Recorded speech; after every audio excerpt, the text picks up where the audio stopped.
All right. Yeah, we got ourselves. We're good to go. What's up, homeboy? It's Greggy. Wednesday night, not a fucking Thursday night. I know. Fucking Feels different. yeah, it feels a little different, but it's also kind of cool to break up the monotony of what you normally do and watch how many people will actually come over on the night they don't expect you. Those are the true homies, the true followers, them type of fools, you know. Yep. So shit, dude, last week's episode, That was good. dog, that was a good one. That was a good ass That was a time, good man.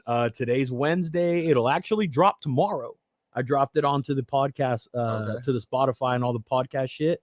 It drops tonight. I always drop them at 1:00 in the morning. So if you got that early drive in the morning, you know, you can fucking, I'm gonna listen to the new one shit and throw it on or something. But I'll probably throw it on because I don't remember half of it. Dog, we had a fucking good time, dog. We had a good time, man. If that's gonna be, it's on the YouTube. You can watch the shit show that went down basically here in the garage that night, or tomorrow. It's gonna be available, man. But that one was a fucking fun one. That was a fun one. Yeah. You haven't had you haven't sat down with me yet when I've had Daniel on. Last time I talked to him, I think I talked to him solo dolo. Yeah. All right. Yeah. You're the homie. Him and I had a little bit of difference of opinion, you know, this, that, and the other. Yeah. It's always cool just to fucking bullshit with somebody and be able to go, hey man, let's talk, let's rap. And now look at us. We're able to like have a conversation. That's really what that shit's all about, you know? Yeah. So I'm excited to have him on again tonight.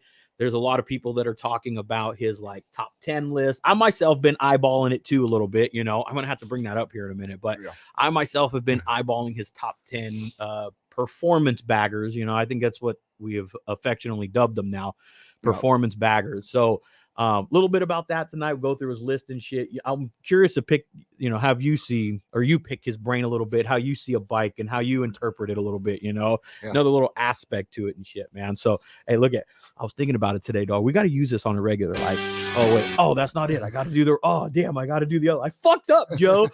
Damn, I done fucked it up. We have these fucking little sound effects. I don't even know how to get to the shit right now. I had it earlier. Remember, I had a little fucking doorbell and all that shit. Yeah. I was going to try and bring Daniel in all proper, like a little like doorbell. Who the fuck is the type of shit? I'm going to try and bring in guests that way, dog. But I done fucked up and didn't set this thing. So anyways, Daniel's in tonight. If you guys want to hang out in the comments, please do ask questions. We want Daniel to be able to not just talk to us, but kind of like answer maybe things that you may have fucking on your mind that you want to speak about. All right. Look at homie's already checking in. Hell speed, dog. Yeah. That's the homie, dog. Right That's the homie. All right. Let's bring fucking Daniel in right now real quick. Let me add him over here. Daniel, you got us?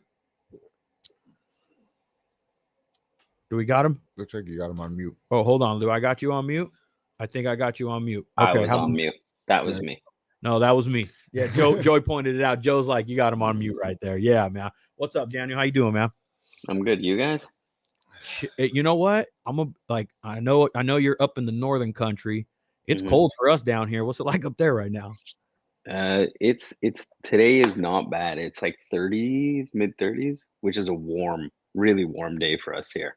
30. So yeah, and we got snow a couple days ago, but then it rained all day today, so it's all gone. Oh man, you get a lot of snow that accumulates, or does yours kind of wash? Yeah. No, it'll accumulate. It depends on the winter. Like sometimes you know, regular snowstorm is a foot of snow. That's not a big deal. Like I was in New York yesterday for a meeting, and we got a foot of snow, and I flew back into snowstorm, and that's kind of normal. And but today it rained all day. It was warm. So I'm Canadian though. Anybody who complains about weather and snow and shit like that, to me, I'm like when my dad, like somebody I know who lives here, I'm like, we're fucking Canadian. Get over it. You know what I mean? You live here. What are you complaining about? Like, you know, my dad, did you see the weather? Yeah, I saw the weather. You've seen it too. You've been here for 80 years. Fucking get over it. Like we're Canadian. Move if you're not happy with it. I don't know what to say. Comes with the territory, right? Yeah, it's not a big deal. It's really not a big deal. You know, I know the homie Joey is too, and I don't know if you mess with them or you use their stuff, but Odin, they're from up there in that neck of the woods as well, man. Yeah. And the reason I rock their stuff, one, it's good shit, but I figured the dudes up north that are living in this shit and want to ride in that cold ass weather, they got to probably want to have some stuff for themselves that works well.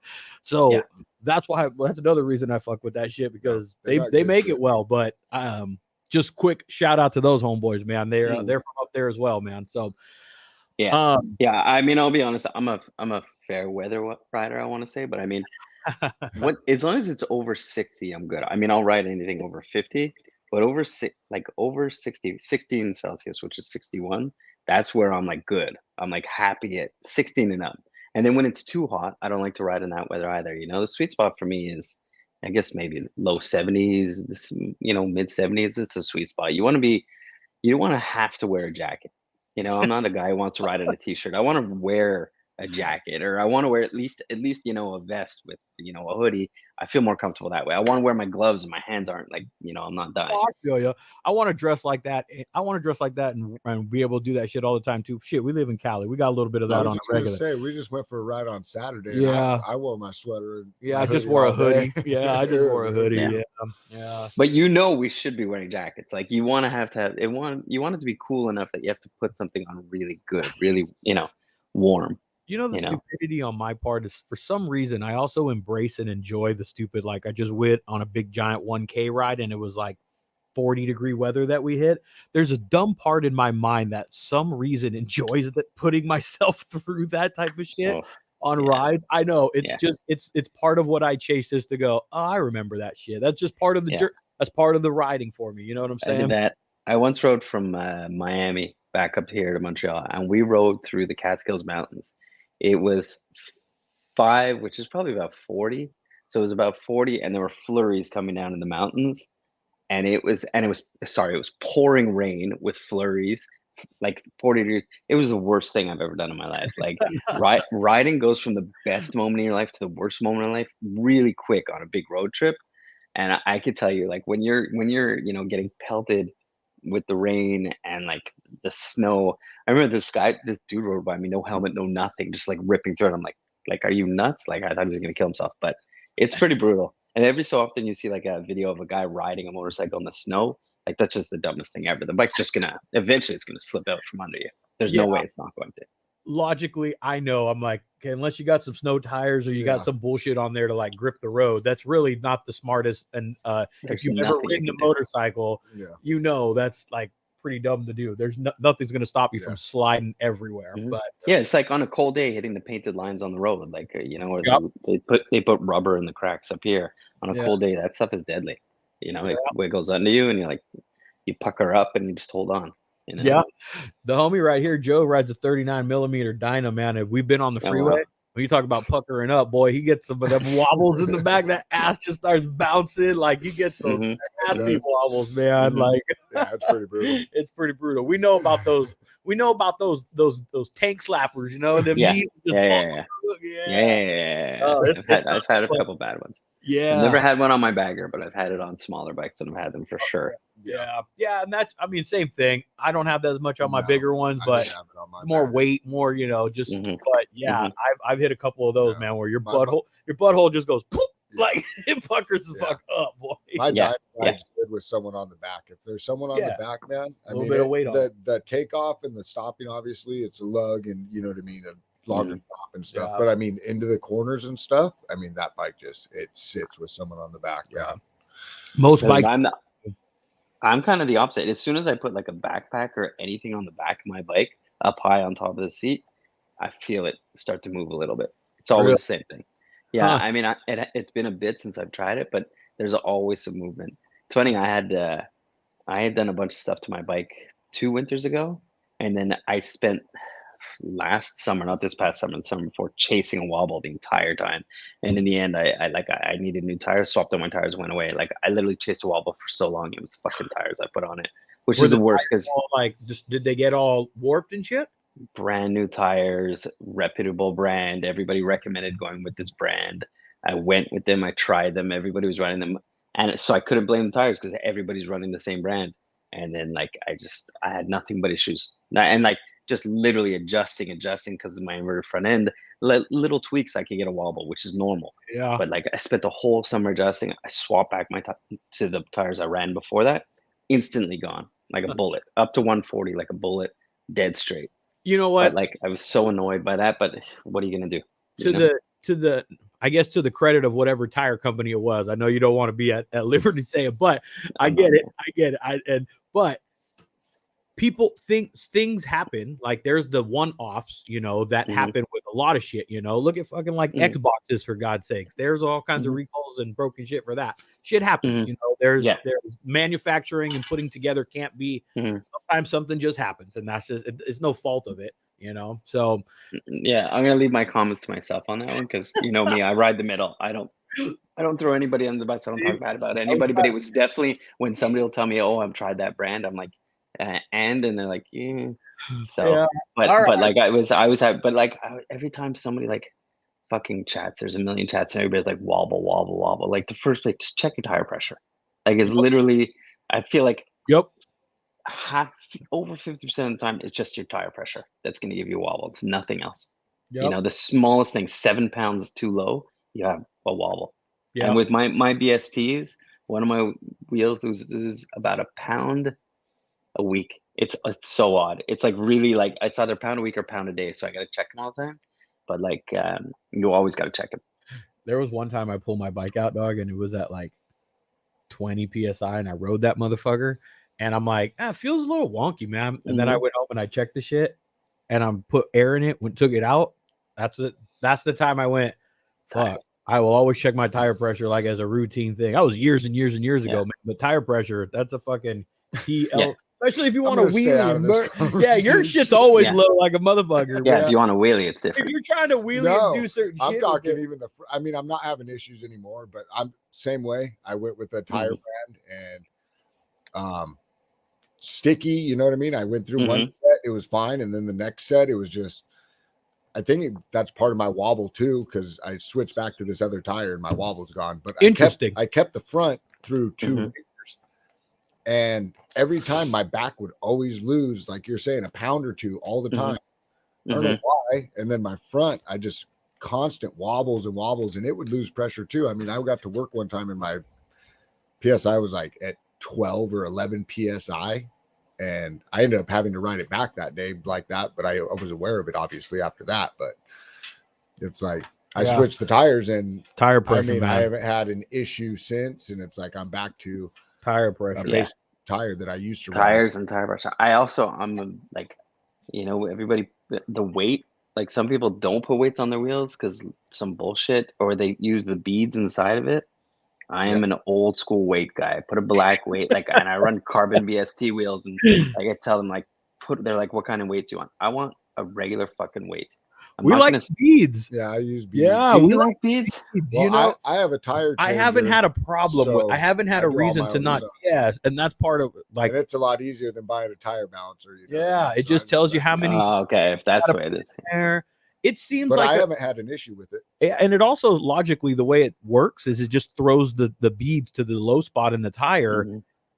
Centrifugal force is going to take it to that location. It makes sense. I guess makes sense for me. It was just like, I'm 50 years old. To me, wheels need weights. You know what I mean? I go to an old school bike builder. I do, Kevin and Big Bear will say, don't fucking touch that shit. And, I do it. So like, what do you want me to tell you? So even on my BSTs, I have ugly black weights and people are like, what are those? I'm like, they're fucking weights. I'm like, they're weights so that it doesn't ride all fucked up. That's what they are. That's it. Well, everybody has a reason, and everybody has learned from different outlets, and that's the kind of route that you sometimes either build your bike or the reasons that you do shit to your bike. That's the journey of this shit, man. That's the fun of it for me a little bit, man. So, hey, man, I want to dive a little bit into I want to talk about a little bit the top 10 list, man. I just thought last time you and I were talking a little bike at the end of our last podcast. So, by the way, Daniel and I did another one a few months back. It's been a while, but it's available on the YouTube and all that stuff. It was just after Daytona, so it was like March, April last year. Now we're doing it just before Daytona. Last year was just after Daytona. Gotcha. Okay. So that's available. Go check that out. We had a good conversation then, but towards the end of it, we started talking a little bit about different bikes. I started pulling some bikes up on the screen, and it was good conversation because people are always like, well, why the fuck this bike? Why the fuck that bike? Let me pretext anything we're going to talk about tonight by people's opinions are fucking people's opinions, for fuck's sake. And it doesn't mean that it's right, wrong, and different. It's just a opinion, man. For fuck's sake. Some people get a little riled up sometimes when someone has, I don't know, the courage or the fucking balls to come and say, I'm judging these in this manner. Here's my voice. That takes a little bit of fucking on the one end of it, it takes a little bit of balls to say, this is what I think. Most Now, definitely. and how people perceive how much is important what you think is totally up to fucking them at that Yeah. point, you know. So let's pre-context anything that we're going to talk about tonight with that, you know, before we dive into this shit, man. So, Let me and one thing I should tell people, because I don't ever talk about it, I don't tell anybody about it, but basically my top 10 list, there is criteria for it. So the biggest one, which everybody seems to forget every year, it's a top 10 2023 build. So if you built your bike 2-3 years ago, it's not going to be on the fucking list. So every time I do this list, everybody's like, "Oh, this bike, my friend, blah, blah, blah." Like, yo, I don't care if it was built December 2022, it's not going to be on this list. Like, it won't get on it. So Okay. I think like yearly, I get bombarded with messages from people. This guy, this guy, this guy.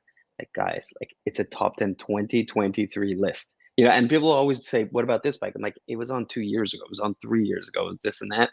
And so first thing, it's a 23 build, period. So you base that off of like when the bike was kind of, let's just say, because we use When it social came out, media, when so it dropped on the scene. debuted, Or when it- actually, when I posted it, I would say, because I go through all of my posts for 2023, I sit there and literally scroll and take notes. And Okay. I go on, it's a 2023 release, maybe not even built, release when it was dropped. Was it built by a shop, or was it built by a guy? Or was it built by a guy who paid a shop to do it? Like, I know that sounds weird, but I consider all these things because it's easy for a shop to build a crazy bike and drop it, you know, if it's their bike. You know, I used to like not put, the first year I did it, there was no shop bikes. So it was only people's bikes. And then I kind of figured, you know, there's too many like crazy bikes being built. So I kind of got rid of that. So I consider all those things. I consider like, you know, how well did the post do? You know, when I dropped it, was the post, did it have a lot of comments? Did it have a lot of action? Not like that. I consider, um, did they start with a bike and then build something from that bike? Did they start from scratch? Like, there's literally a million things. And like originality.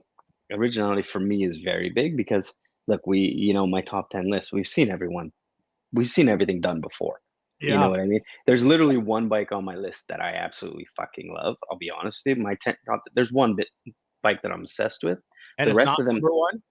no, no. My favorite bike wasn't number Okay. one, Okay. but I had a reason not to put it number one. It had reason. So So that's interesting. That'll be a little interesting to dive my into. favorite bikes of the year are never. One of my favorite bikes of the year wasn't even on my list.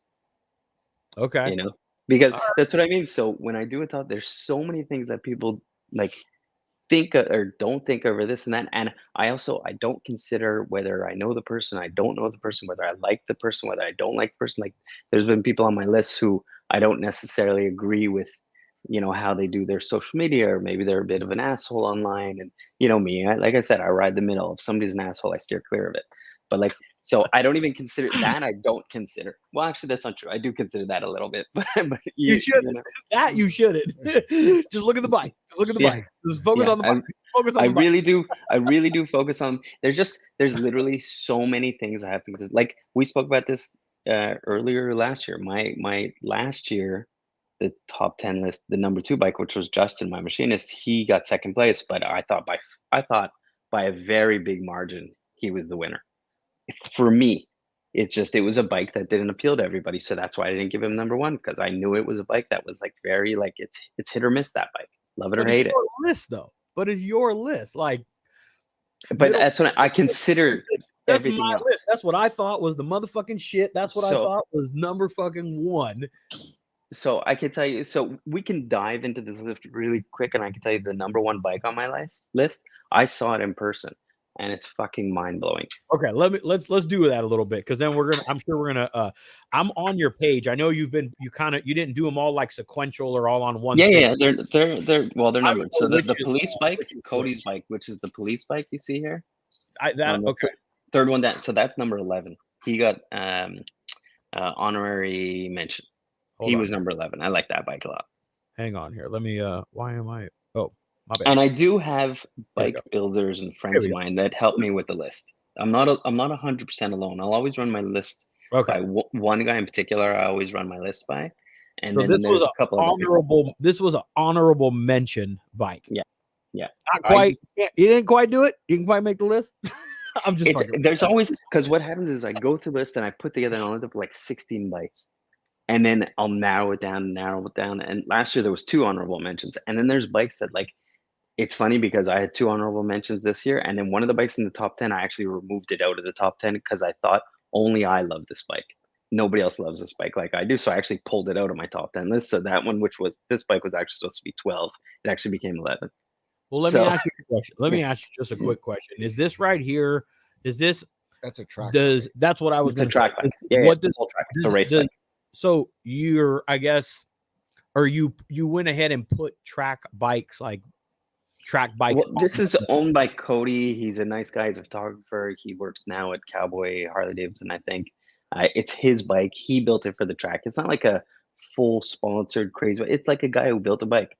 You know, It's got sponsors, but he built it. He only runs this on the track. This is a track bike. Track bike. That is a track bike. Okay. Again, I don't think I would have put it in the top 10. That's why it's an honorable mention. It's a track bike. Again, these were my thought. Like you say it, and I'm like, oh yeah, that's what I was thinking. Like it couldn't be on the top 10 because it's not a bike the guy rides. It's really just a track bike. But I've seen it in person. It's stunning. It's so cool. The paint scheme. If you want to catch my attention, do a police theme. I fucking love police theme bikes, blue and white. I just thought it was really cool build, and it was just a bit out of the ordinary for me. A police build track bike, and it's owned by a regular guy.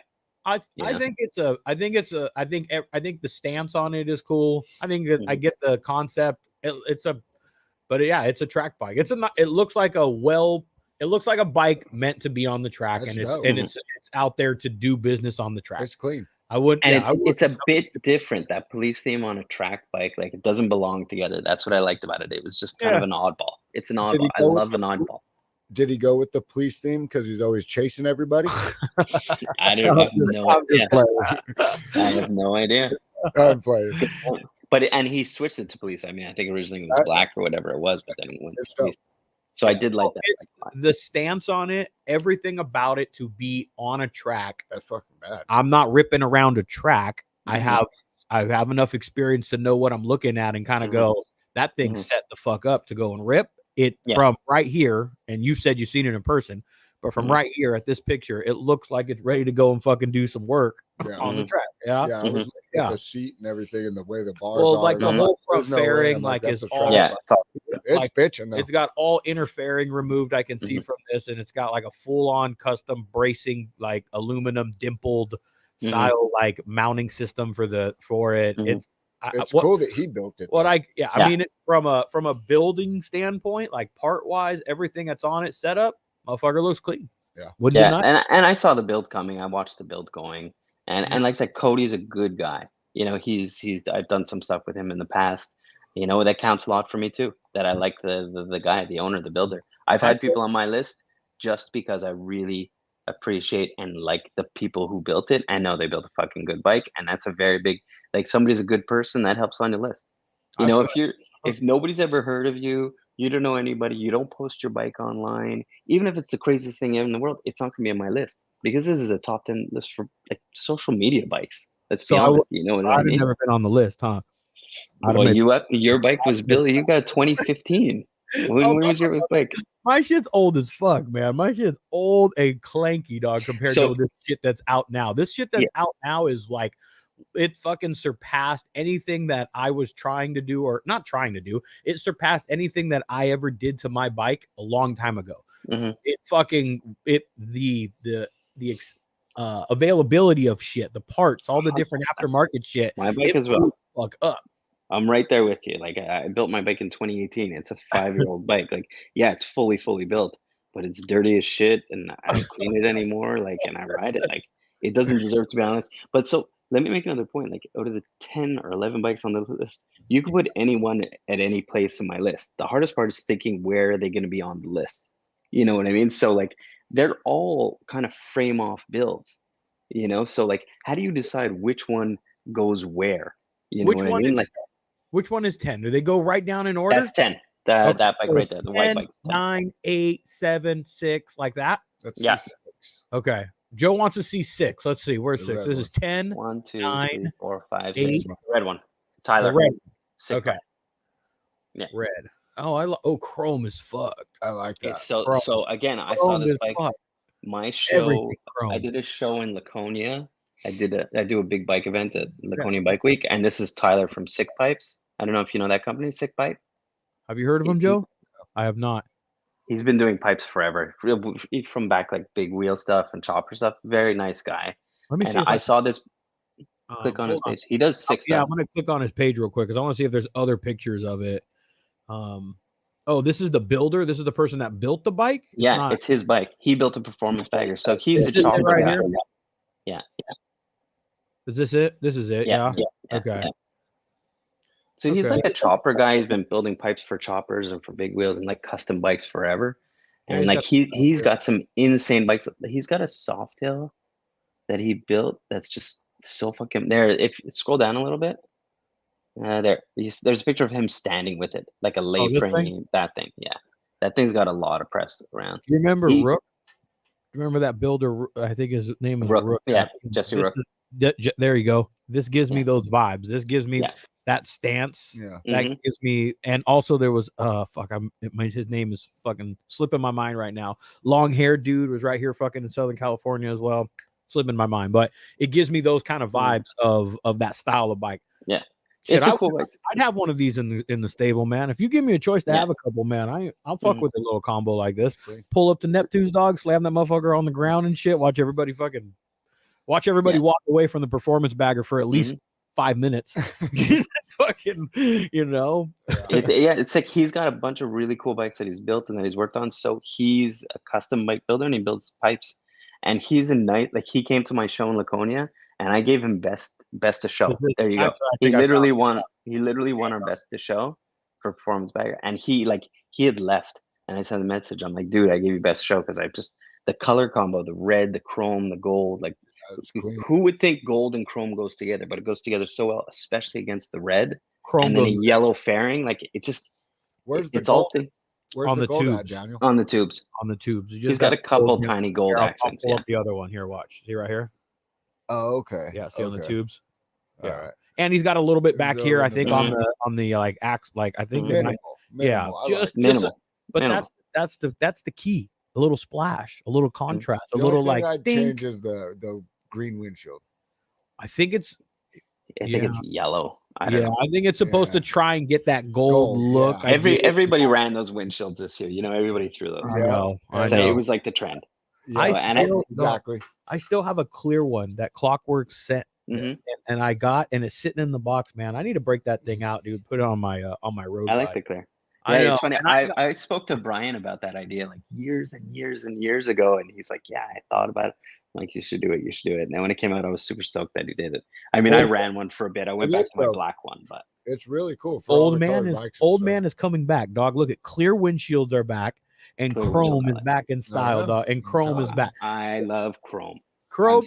Love it. Listen, I've always been a fan of gets you chrome. dome. I mean, home. That's right. That's right. Mhm. I've always been a fan of chrome, but let me tell you what I've not been a fan of. If you ain't ready for the game of keeping that shit clean and polished and looking fucking good, then you got to stay out the chrome game, because the name of the game in chrome is good, clean, like good chrome. That's the key to doing chrome. No polish bullshit. There's a big difference between it. And if you do it right and you do it good, like this bike right here, look at the fucking swing arm, look at the fucking rocker boxes, all of the transmission covers, the wheels. It reminds me of the homie Mikey's bike. I'm a different color. Yeah, Like look at chrome. I think he did yellow on the bars and stuff too. So it's got just enough contrast, man. Another thing about this bike I could tell you is you're not going to look at that bike and say, "Oh, I've seen that before." He did something out of the box. No, it's we all build the same kind of looking bikes. They're all mostly black or gray, or we all kind of follow the same pattern. So as soon as somebody goes a little bit out of the box, it catches my eye. And I just think like, wow, like I would never say I would want a red bike, but I look at this and I'm like, I want a red bike. Who had something similar to that a few years back, Daniel? There's a red and chrome bike that was built by Admec. Was it it had a Bassani? There was a red one a while back. That was my ugly face.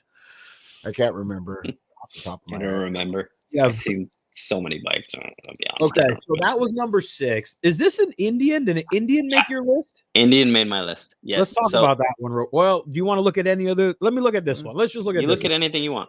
Let's look at this one. This is number So, 7 then. This was number the 7. thing about this bike is this bike was built by Kyle at Forever Rad.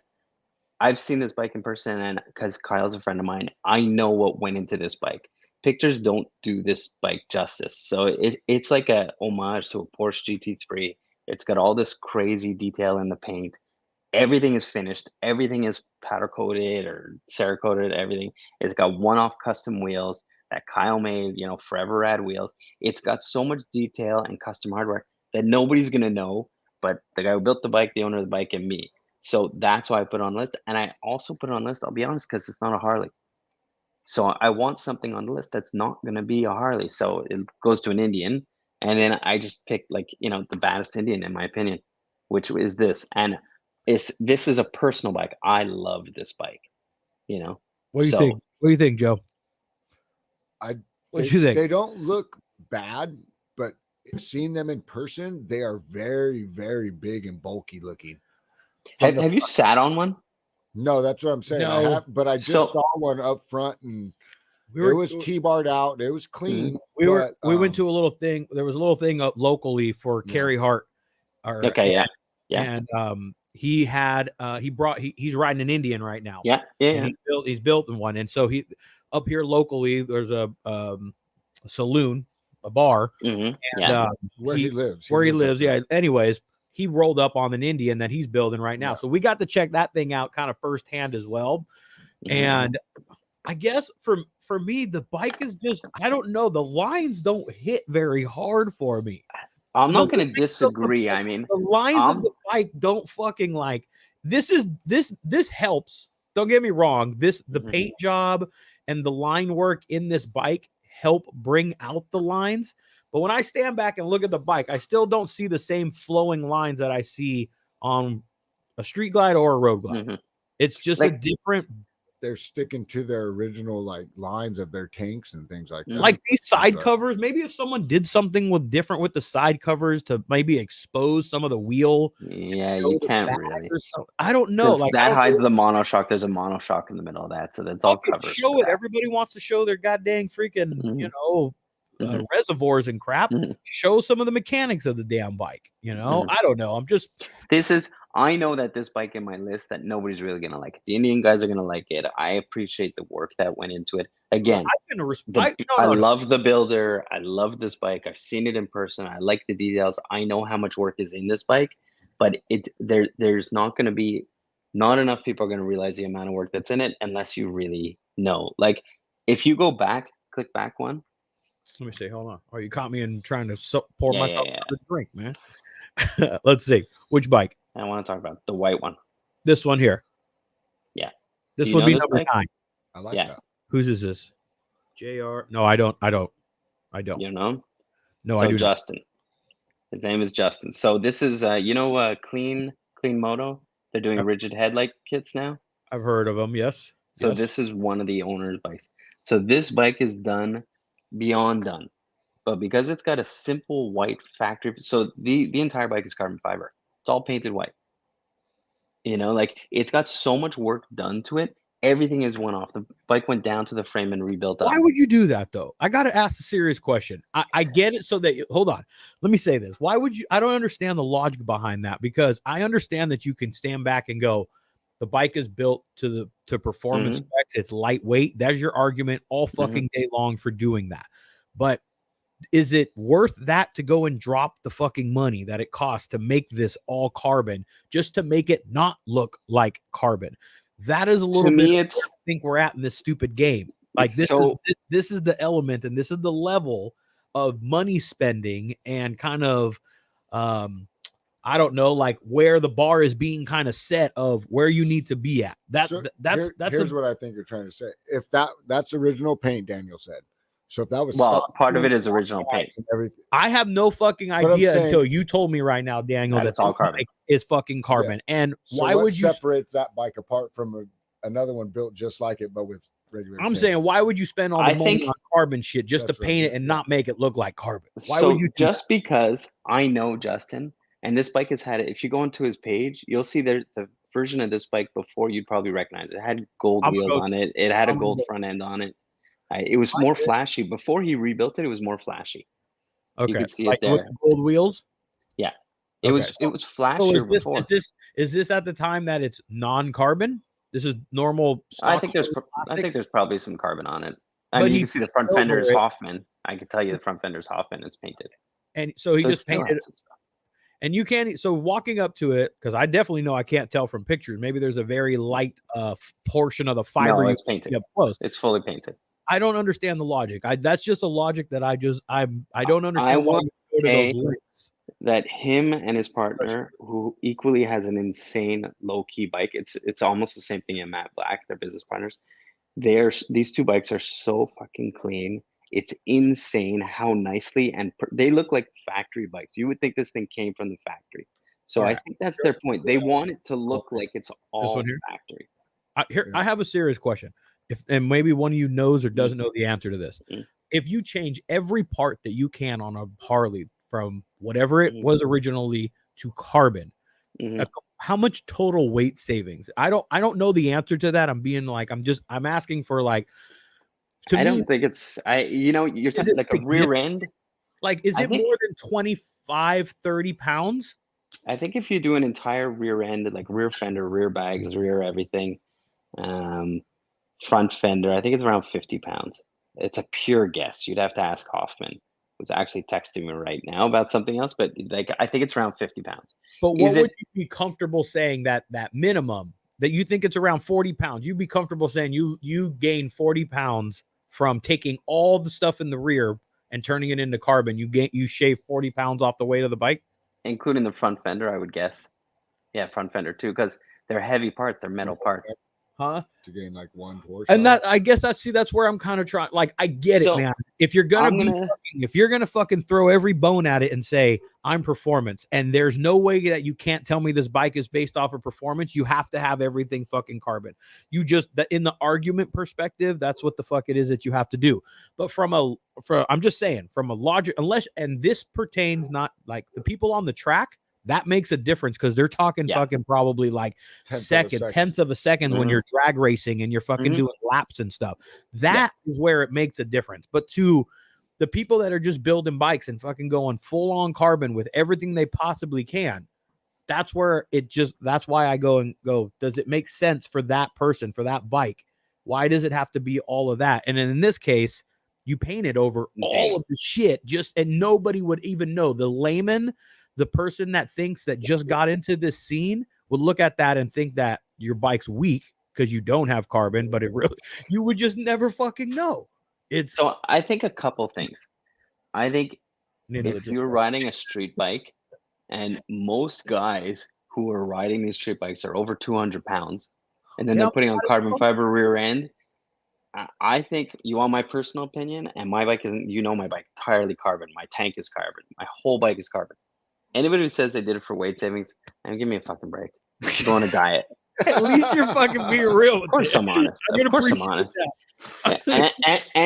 And so when everybody goes online and says, "Oh, it's not true carbon, it's got fiberglass inside of it," and blah blah blah, like fuck off. You know what I mean? I don't know why you're crying over tiny little bullshit details. Like it's a bullshit. In my opinion, most people, I'm going to say 99% of the people are doing it for flex because it's cool. It's carbon fiber. It's car shit. Like, why do cars come with carbon fiber? Are you saving any weight? Does carbon fiber weigh less than fiberglass or ABS? No, it's strong. It's race car shit, but none of us are driving race cars. And like I said, most bikers need to lose weight anyways. But yeah, I do.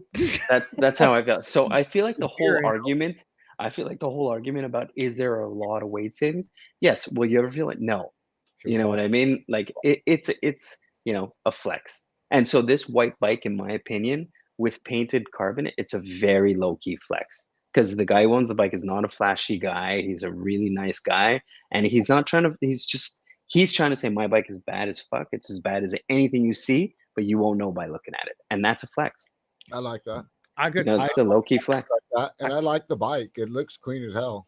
I'm not knocking it a bit. It's insane.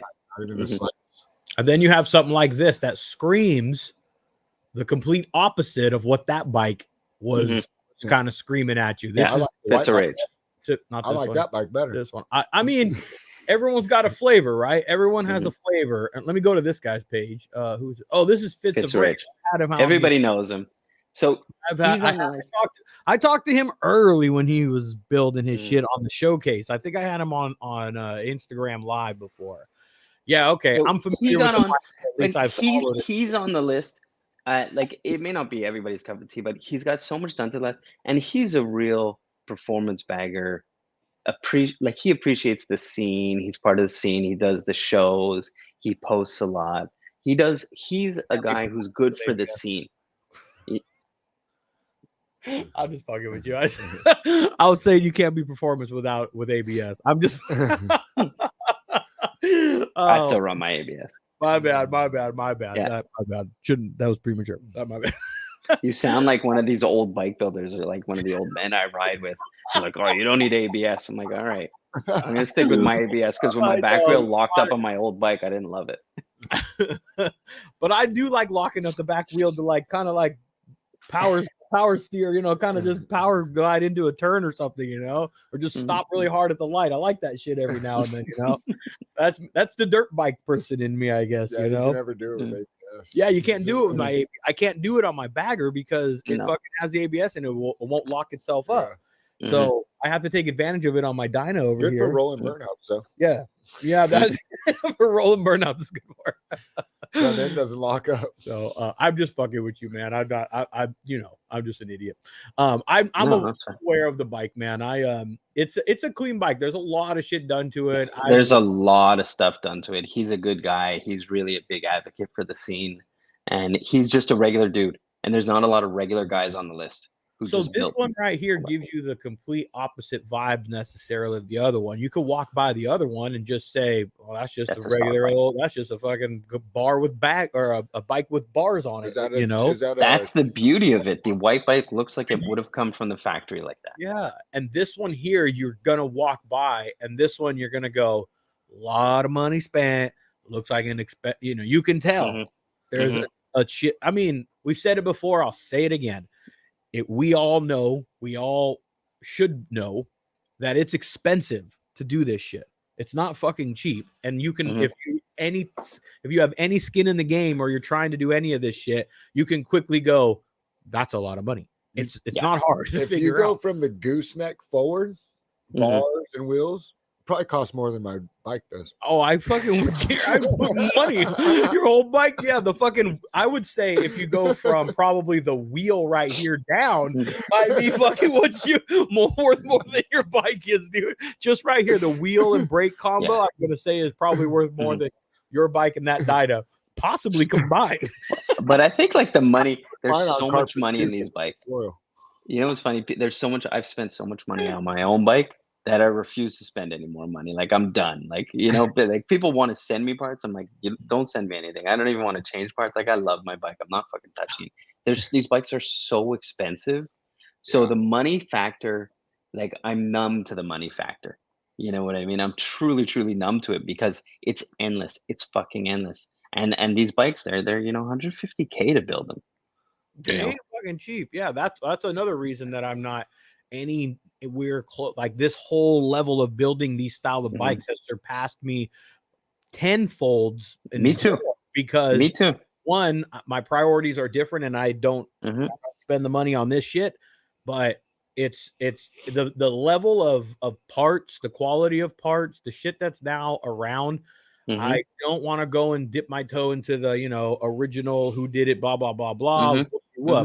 But I have been around, and Daniel, you have too, since the very early stages of this whole thing. And I guess maybe part of my gripe earlier back in the past was I saw this coming way back then. Yeah. And I went, oh fuck, man, it's just getting started now with and that was when when I got introduced to your page, and shortly after I go, oh no, it's coming. And now we're here in a spot where it's like we're not getting away from this shit. This shit is at a whole different level than it kind of originated, from whatever fucking day or wherever area that fucking came from. Yeah, and we could talk about that because I know Bobby went off online the other day, and there was a bit of drama online. Like we could talk about what's going on with the scene and everything now. when we finish with the list, I have a few things to say about that. I would love to hear about that shit, man. All right, let me get back to So- this. Where did I go? Okay, let's see. Where did we finish off at? So to go from there to go I see, want to look at this bike. What do you guys think of this motherfucker? Did you like this, Joe? I saw this come out and I went, never. You know why I liked it? Because I've never seen it. And it's hard to I've never seen a paint job like this on anything. Just so that's what attracted me to it like immediately. Is that what size front wheel is that on there? 19. Yeah, it looks like a 19. It's like a street bike tire. Nope. I think it's just a regular tire. It's a carbon Yeah. part. They're BST wheels that are I painted. think they're the So yep. that's a Trask bike. It's a Trask assault bike that was torn down and rebuilt. What number was this for you? This was 4. number 3, Number- 4. Number Yeah. 4. Number 4. So why this one? So I'm gonna go to the page. Let me go to the page. What do you think, Joe? It's Initial different. gut It's like hit different. like right away. What's your gut fucking feeling I like? personally don't like the paint. I mean, it's clean. It's different. I wouldn't have it for my bike, but so they go back and flip through the photos though. not bad. I Is mean, this the paint their job- page? Yeah, Trip 6. Yeah, that's it. The paint job's immaculate. It's Flip different. through some of the photos though. When you go back to like my page, because he sent me Oh. photos that nobody's seen. me see. Scroll down. You had multiple on There you this? go. Yeah, there's multiple pictures there. Should be. No, No, I go back. You have to go on the photo there and it is, click there the it is, little there it arrow. is, Yeah, there it is. There it is. Okay. it's like the Halloween bike. I think it's called the Murder Glide. Yeah, got it looked like short it just drove bags. through a whorehouse. I like Not the one I go to.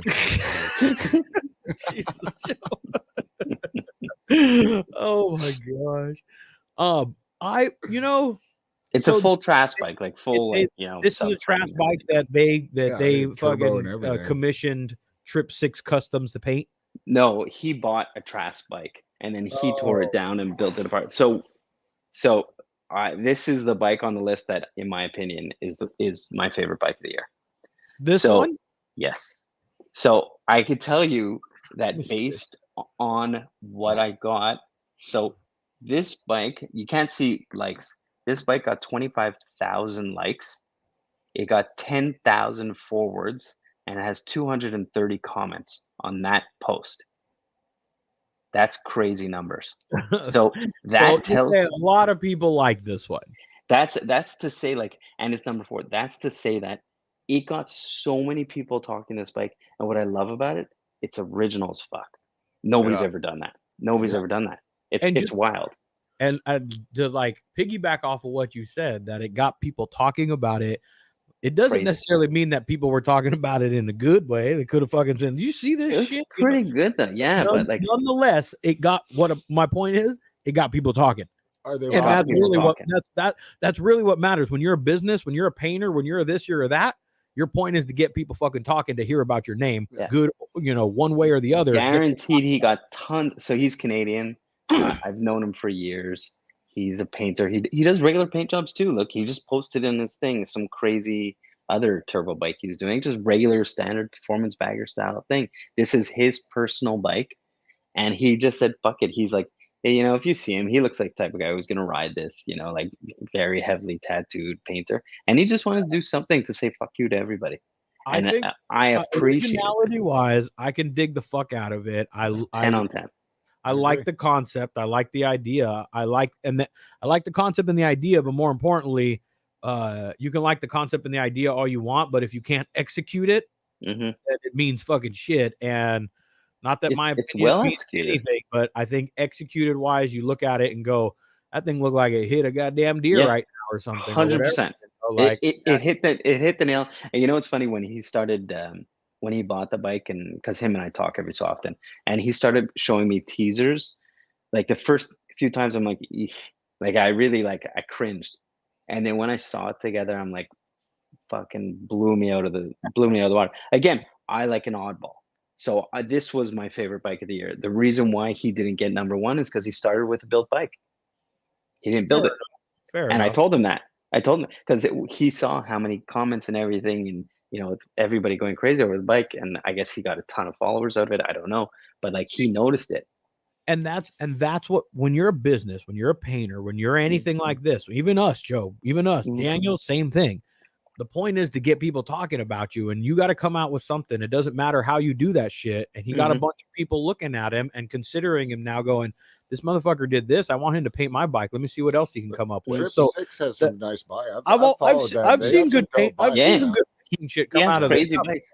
Yeah, they're regular. He's a really good paint job. He's doing a helmet for me now. He's a nice guy. But like the fact that the amount of likes this post, that like the amount of likes and the amount of talking, he's clearly the winner. He got, for a single post, not a reel, he got so many, like it's insane the amount of likes and stuff he got. You know, and he's an original performance bagger guy too. When in 2018, when I had a built bike, so did he.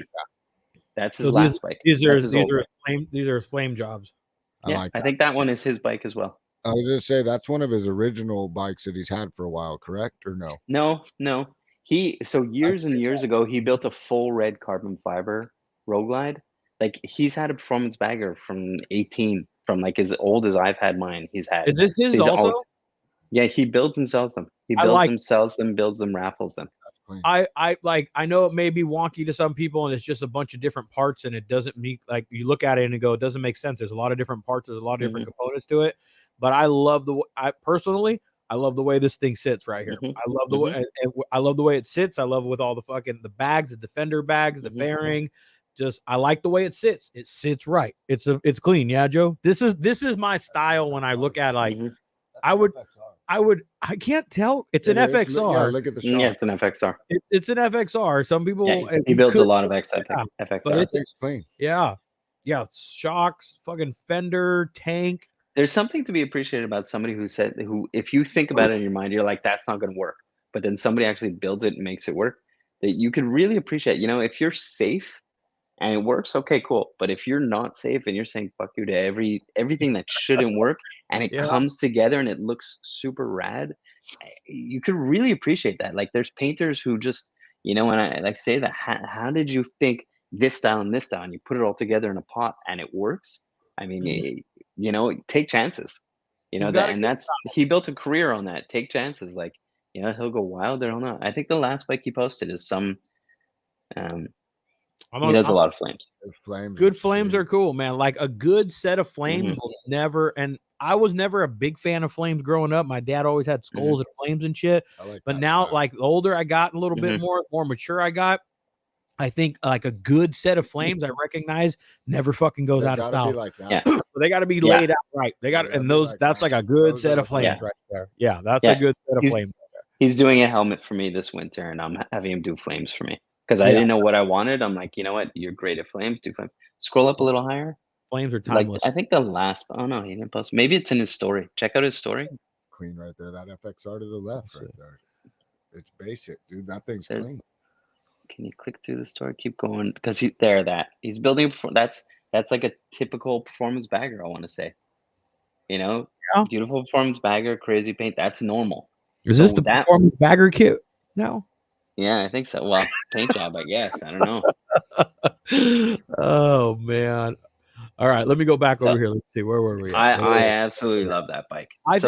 That's my secret. That's my in my head. That's I definitely like the bike for its originality, because I haven't been around for fucking ever, but I've seen a lot of different paints, and I don't think I've ever seen something like this, like completely like I don't think I've seen that, and for that reason I'll fuck with it and I dig it, you know. I definitely dig it. But that's why I mean, sometimes if I explain to you the reason behind my top 10 list, it makes more sense. I don't explain to anybody my list. You know what I mean? It's not a matter of just like I picked this bike, this bike, this bike. But it's really my personal list. It's like I don't, you know, some guys have said you should do it. This is your list. You could choose who the fuck you want. It's your list. If somebody else wants to come out with their own list, then come out with your own damn list. Have the balls to come out and go, these are the bikes that I chose, and you can explain why, or you don't have to, but these are the bikes that I chose, and here's my list. And so then give everyone else the opportunity to criticize and talk about your shit. I post 2 bikes a day, every day, 750 bikes a year at least. I see everything. I get tagged and everything. So it's almost like I'm studying these bikes all year. So like when it comes to making my list, there's so many things I like. I don't know. That's why the list is tough. Like I this year I didn't enjoy it. Other years I really enjoyed it. This year I didn't enjoy it. Like it was kind of daunting. And like I had to go through it, and I really wasn't sure what to put in the list, and I kept putting it off until about a week before. And I had a buddy reach out and said, "Did you do the fucking list yet?" And I'm like, "Fuck, I know I need to do the list." Anyways, there's a few more bikes we could look at if you want. Yeah, let me look. I want it. So that was 3. We'll go over. Anybody in the That's comments 4. want to do something? Oh, let me see. I haven't looked over there. Oh, I haven't even looked at any of the comments, man. I've been off of that shit forever. Daniel, your license plate is my favorite. Do it for the gram. See, I missed it. They were probably busting balls and talking our shit with ours alone. Fred- No. Fred- Okay, so here we go. I don't know if I could see the comments. So no, I could see him over here on this end. So James actually, and it's Oh, I funny see him. actually because James is over here chiming in. This is about when we were talking about the fiber shit earlier. Mhm, To remove this really quick. He started chiming in and saying this is how much. And in my mind when I was saying that shit about spending all the money on carbon, I'm sorry, James, but you're the one I was kind of thinking about a little bit in the back of my mind. Like you spent all this money, like he spent all this money, and then of course I come over here and I see like he's like it's 4 pounds for this. Like I figure he would. Yeah. He's probably the dude that would know. But front fender, he said alone is like 4 pounds. Mhm.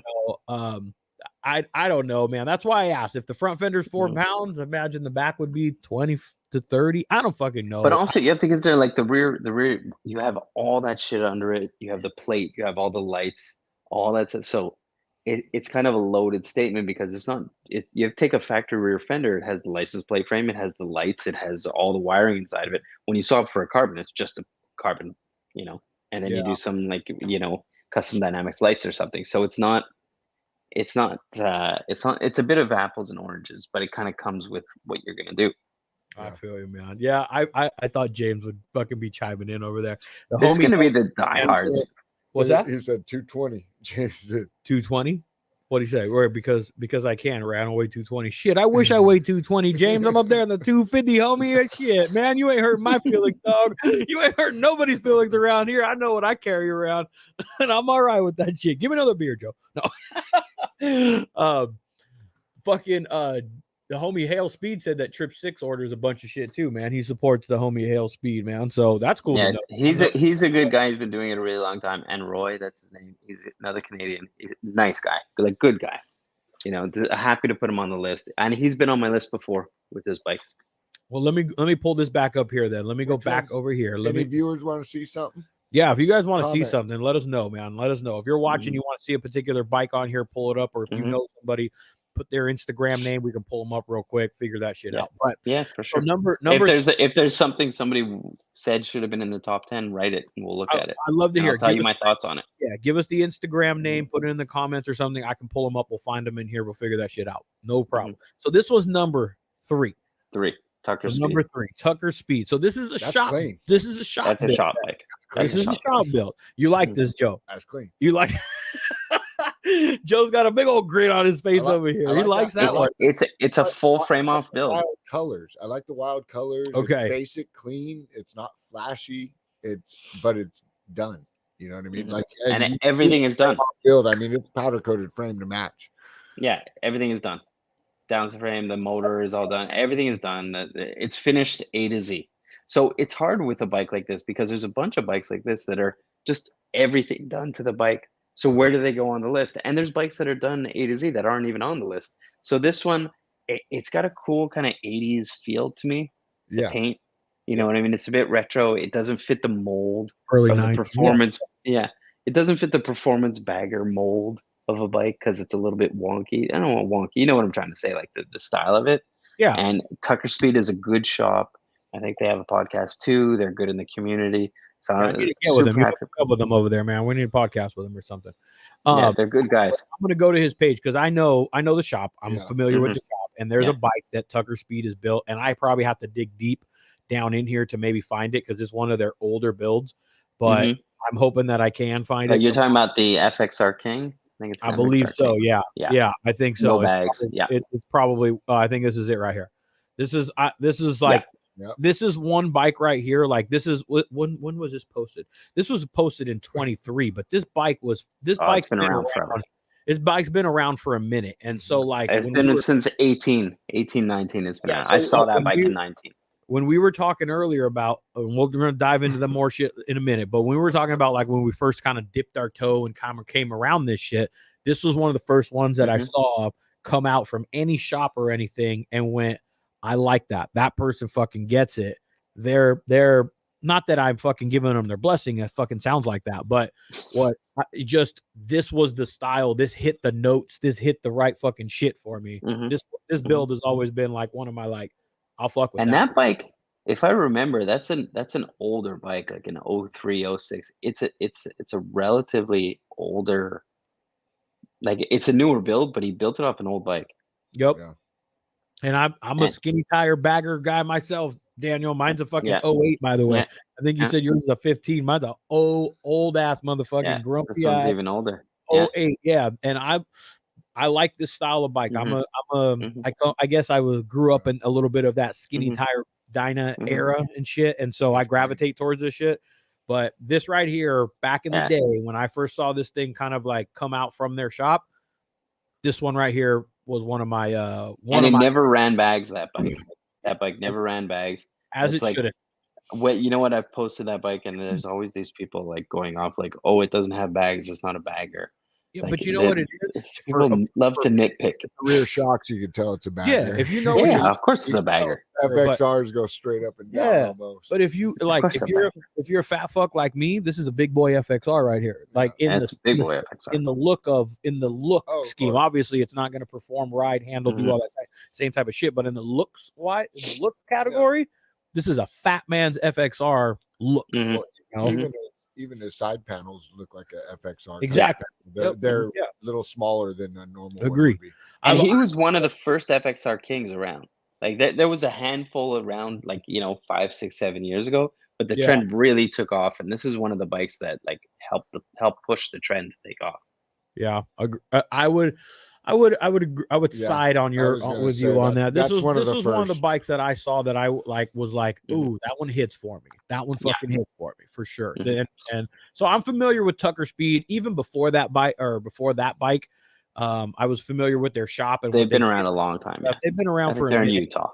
But I mean, I guess it's always up top. This one here, no, up top, all the way up top. Look at it. Oh, what are they doing? Oh, they're just advertising. I thought they were giving it away or something. I thought they were raffling it off. I'll take a chance at it.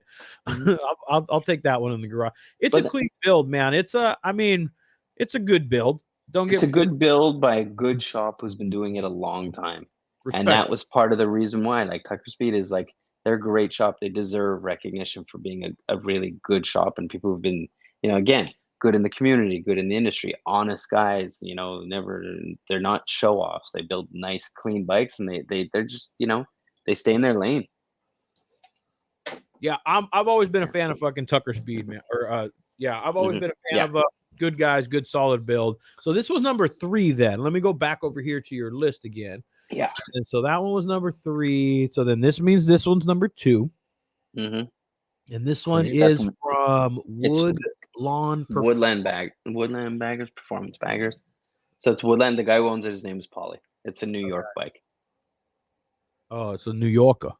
Yeah, thick accent. It's a New York. Does he talk like a New Yorker? Paulie? I got a pretty good New Yorker, huh? I've met him. He's a super nice guy. I've seen the bike in person. It is immaculate. Not a bolt not changed. Let me pick it apart. No, I just with you. Hold on. And if you see Paulie riding the bike, his shoes are gonna match. I was about to ask, how did it make the top 10 without Baja lights, man? You cannot be on the top. I think one of the bikes on the list had stock lights. Yeah, man, you're gonna hurt all the performance bagger bros if you don't have Baja lights. Just headlights. Yeah, I know. I'm just fucking with you guys, man. I'm just fucking with you. I can't afford Baja lights, so I'll just talk shit against you guys if I can't fucking afford them. So this bike, it's stunning. It's a stunning bike in person. Thing is, it's a show bike. It is a show bike. I know he does ride it because I know the guy who owns it, but it is a full-on show bike. So every bolt, everything done to it. So wait a minute. So is this guy? This is number 2? Is this from a shop or built by a private owner? Built by a shop? What's the deal? Yes, Private owner or built by a shop. Private owner built by a shop. Okay. All right. Yeah. Yeah. So what was 1 and 2 idea? are private owners built by a shop. So private owners built by shop, you're 100%, I guess, like you said, show bike. I think you're going just for that, right? I mean, that's usually the combination when you own the bike, but you have someone else build it, you're going for this right here. Because the only people who are going to build bikes that level are either the shop or somebody's having like a guy in his garage is never going to build to this level where every bolt is done, all the silver. It's not like factory silver. All the silver has been refinished in a specific silver. He's an Italian guy. It runs all Italian parts on the bike. There's all like little details. I'm gonna just give my homie Trevor, Bulletproof Welder, a little quick plug because he built most of that goddamn bike in his garage with a lot of fucking detail in that motherfucker. But that's a maybe it's rare. It's a one-off. It's not a too often. He's going for 5.0 now. Yeah, God knows what version that goddamn He's thing bringing is it on, back man. with something new this year. But I'm just busting your balls, dang. I'm just talking. I've just got to give my homie Trevor a little plug real quick, man. No, I know the bike for sure. Yeah, the bike is insane. You know the bike. You're familiar with it. Okay, yeah, of course. It's like, the detail, the amount, being local. He's a local dude. See him at events, catch up with him. He's a homie. I still haven't get him on the podcast. We still got to get him on this shit, man. Yeah. I've been able to see that bike go through like the evolution and the changes of his shit. And it's cool to see the bike go through the shit. But you know what is cool? Also, it's cool to see the builder kind of elevate and kind of change to the game, get better. That's cool for me to watch as well, to go, homie started off with this and then elevated to this because he just got so entrenched into like figuring out how to make a bike better and look better and do the work himself and take it apart and ride it and shit. He and a motherfucker don't ride that shit as much as he used to, man. But I get it. Trevor, you heard what I said, dog. You know what I said. Oh boy, bust your balls. You know I'm gonna. It's too pretty to ride that much. I get it. But no, and I get it. At a certain point, it is. But on another level, it's cool to see somebody like that like dive so deep into the mechanical portion of it and like getting hands-on and taking pride in that shit, because that's a lot of what I take away from the shit. Even if my shit isn't pristine and top of the line best shit, I take a lot of pride in putting my hands on it. That's for me, not for everybody. And so for me to watch Trevor's journey through that type of shit, that's what I fuck with. That's what I like to see as well, on top of the bike being like immaculate. So all right, I'll get off my fucking soapbox there with Trevor. Trevor, you got your plug, you got your shit. They want to see number 4. Back to this fucking list. See number 4. They want number 4? Yeah, we hit 4. And 4's that one. 4 is Trip 6. Okay. Yeah. 4 is Trip 6. We just bullshitted about that one right there. So we got 2 done. So that only leaves us with number 1 then. So this number 2 is private owned, built by shop. Yes. So it's safe to assume a lot of money thrown at that. A lot of money had to be spent to build it to that caliper through a shop. 100%. The bike, the shop's got to get paid, and the customer's getting a product that they want. When this is number 1? No, this is number 2. I haven't brought it. I mean, they can obviously see it. They fucking seen it before. Yeah. So this one here is number 1 for this year's list. For Daniel from Proper Baggers, motherfuckers. Go make your own list if you want to make your own list. So this one right here. Number 1 isn't necessarily my favorite bike. It's like crowd favorite. It's always number 1 is always going to be the crowd favorite. So this bike, I saw it in Daytona earlier this year. This bike is built by Dave Covington. We know Covington. It's a big name in the game. If you're new to the game, that might not be a familiar name, but if you've been around for a minute, you know that name right there. Yeah. So this bike, I've seen it in person. I've seen every little detail. The detail on this bike is insane. You have to see it in person. It doesn't look, this is going to sound stupid to say, it doesn't look overdone because it's still got a black motor, black frame, black everything. It's got a paint job from Jace. Jace did the paint job. A lot of carbon on the bike. It's beautiful paint job.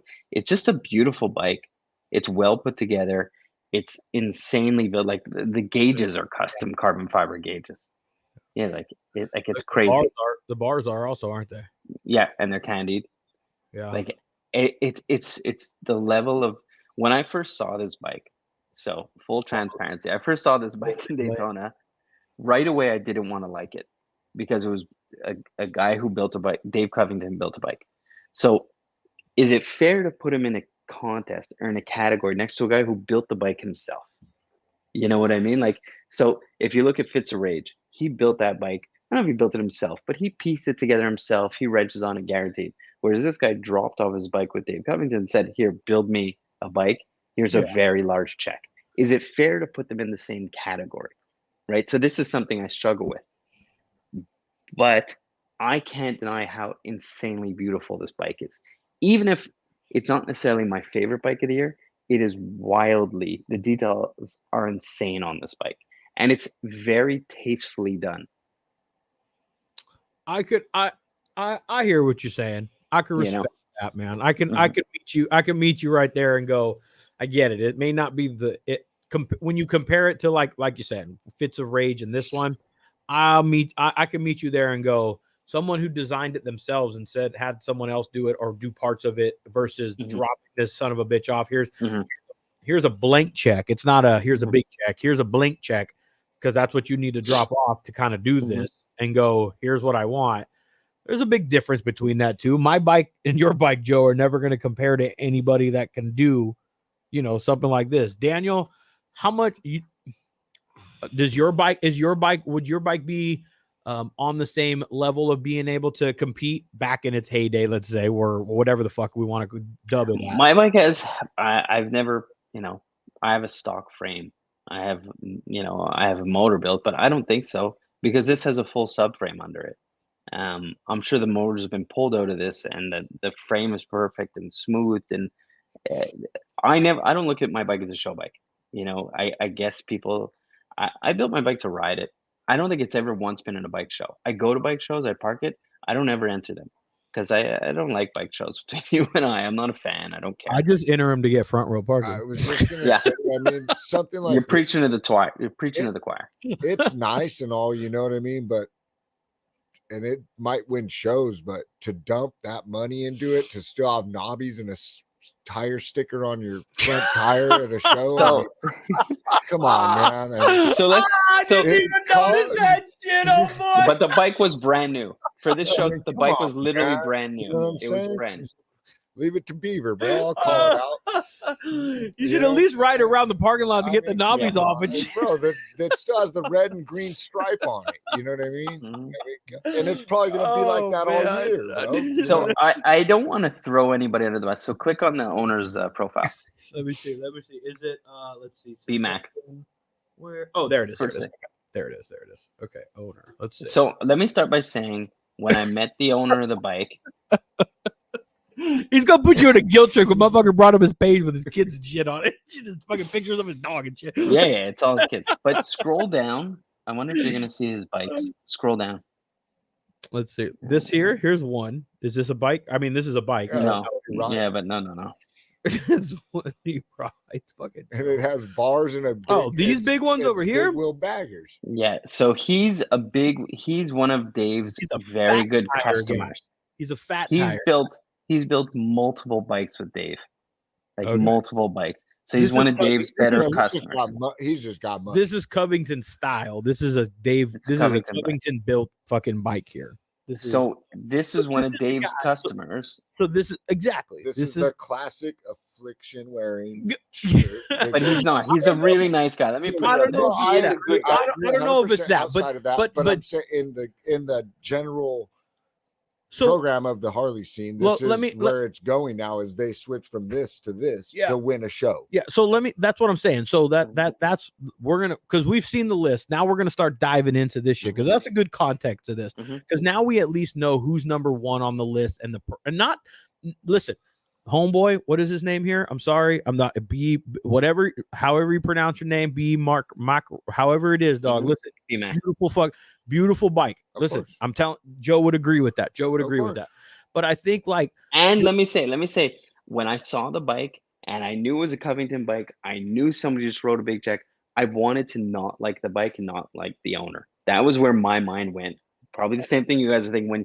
But And I spoke to the owner, and he was nice, and he was humble, and he was a good guy. And But he, like, the fact that I loved the bike, he was like super humbled by it, and like I couldn't deny it. we This ain't is talking. insane. Listen, I don't think that's what either Joe and I are alluding to and diving into right now, because I think I can't speak for both of us in this sense, Joe, and I don't often. I'll never knock a human till I meet him. And I can judge him on that. I'm just judging a bike and the seat. Yeah, that's it.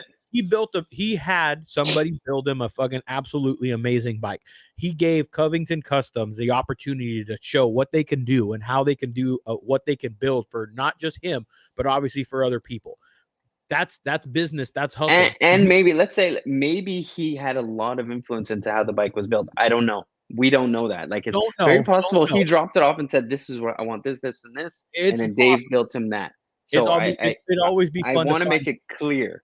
Like, I met the owner. The owner was super cool. I'm trying to be, you know where I'm going. I'm always trying to be nice. Daniel, we're not bashing. We're not. No. You ain't even got to take that fucking title, dog, because we're not. I don't think we're bashing in any way. Not at all. What we're kind of alluding to and kind of segueing into is basically that this right here, like, this is kind of the level of what the scene has kind of become, and no discredit to the guy, his character, being able to go and build and have the blessing. I'm gonna be honest, the blessing to be able to have the money to be able to spend on something like this. No discredit to any of that shit, none at all.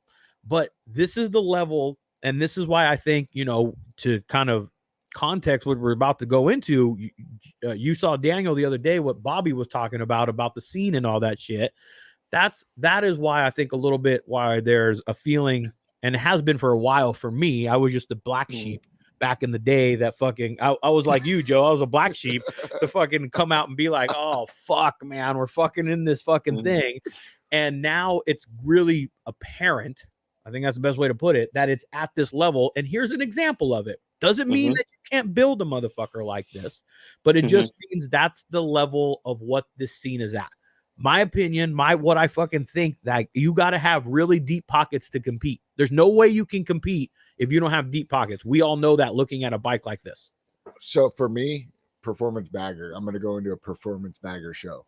I'm going to look at this bike. It's beautiful. Everything on it is great. I look at the seat. That tells me it's not performance. And I see the turbo. That tells me he's not hitting canyons and it's not performance, because you're not going to run a turbo on a canyon bike and stuff. There's some guys who run turbos. They're running them on the track. They're running them on the track. Even in your comments right now, Dwayne keeps commenting.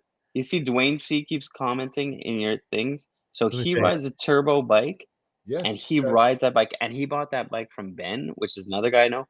And they put miles down on that turbo bike. That bike has big mileage. But I agree with you. I see turbo bike. I don't canyons and stuff like that. I mean, I agree with the performance down to the ground. I mean, a turbo is and my buddy rides a turbo lowrider S, and damn, dude, I've seen him get out of some corners, boy, and that thing spools up, and it fucking it's pretty nasty, man. But there's different. It's just things that I look at, that I see to be like on the defensive, to be defensive in this bike right here. When you start saying the word performance, there's different levels, there's different genres of performance. Why do we have to get all the way to number one, Daniel, and this shit start happening? Yeah, because everything else was great. That's where we were going. That's where we were going. Because the number one bike is always going to be the guy with the deepest pockets. Like, I hate to say it, but it's true. It's going to be the guy who spent okay, so here, I'm going to throw a wrench in this. I'm going to throw a wrench in this conversation if I think about it like this. So last year's number one bike was Mark Norton. Ray, I assume you know who Mark is. Big Trouble. Yeah, I do. Yes. So he won number one. That bike, everybody fucking loved that bike, right? Everybody loved Mark. I love Mark. He was my partner on my Dixon. He's a good friend of mine. I love that guy. But what's the difference between Mark paying Kyle at Forever Ride to build him his bike? He started with a performance bagger. He rides his bike. He had a sick bike to begin, but then he built it next level. Kyle helped him build it to the next level to where it blew everybody out of the water. Is there a difference between Mark spending the money with Kyle or this guy who's a big wheel bagger guy spending the money with Dave? At the end, they both got insane show bikes and they both paid for it. One guy is a real performance bagger rider and involved in the scene and everybody loves him. Another guy's a no-name guy with big deep pockets. But in the end, they both gave us the same bike for number one. They both gave us a shop-built, mind-blowing bike. You know what I mean? I definitely don't disagree with that. It is just Mhm. I guess I'm as a guy that's been Mhm. let me put it this way. I don't Comments. I'm laughing. Oh, you're That's laughing. funny. As a guy that has the privilege of have been around in the early infancy of this entire Mhm. scene and genre, it bums me out honestly that this is like because this is now I think it's fair to say at this point, Joe touched on it earlier, said kind of Mhm. brought the words up. I think it's fair to say at this point that the big wheel scene, the big wheel people, that Yeah. crowd, that's those deep pocket people or those Mhm. want to build Mhm. a what's hot people have entered into the room. Without a And doubt. and I think that's why it's a little bit not a little bit.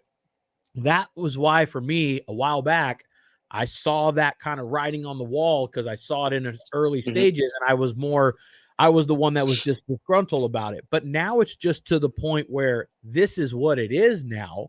The bar has been fucking set and Mhm. Joe Blow down here is trying to build fucking something to the caliber of Yeah, this. you can't compete. You can't fucking compete. Can't compete. And I think overall, the message that I want to make sure that people understand from me when this whole performance shit is don't try and keep up with the Joneses at this point because there's no point in trying to. There, you've got to No. fucking have no kids. You got to make million, whatever the Yeah. case is. You can't really compete with the Joneses in this shit anymore. So build your bike for your fucking self. Stop worrying about Yes. the Instagram shit. Stop Mhm. worrying about trying to Mhm. get these fucking likes. Stop trying to worry Yeah. about you're impressing the homies at the Neptunes and the this and the that. Yep. And I want to roll up to Neptunes and have people fucking look at my bike and go, that's a bad motherfucker. But I know Mhm. at no level am I able to compete with the shit that's going on right now. I'm going to get Mhm. off my soapbox, ride your fucking bike and build your shit to what you need that motherfucker to do. That's why I built my bagger back in the day because I started riding the piss out of that thing and I Mhm. needed it to handle the way that I was riding the damn thing. And it's Mhm. been set up like that for years on end right now. It hasn't fucking changed for years because I got it to the point of this motherfucker does what I need it to do for me. And I've never fucking had to try. I've never had any desire to keep up with these motherfuckers and all the shit Mhm. that's coming out. No. I'm done. Mhm. End of fucking rant. Go on.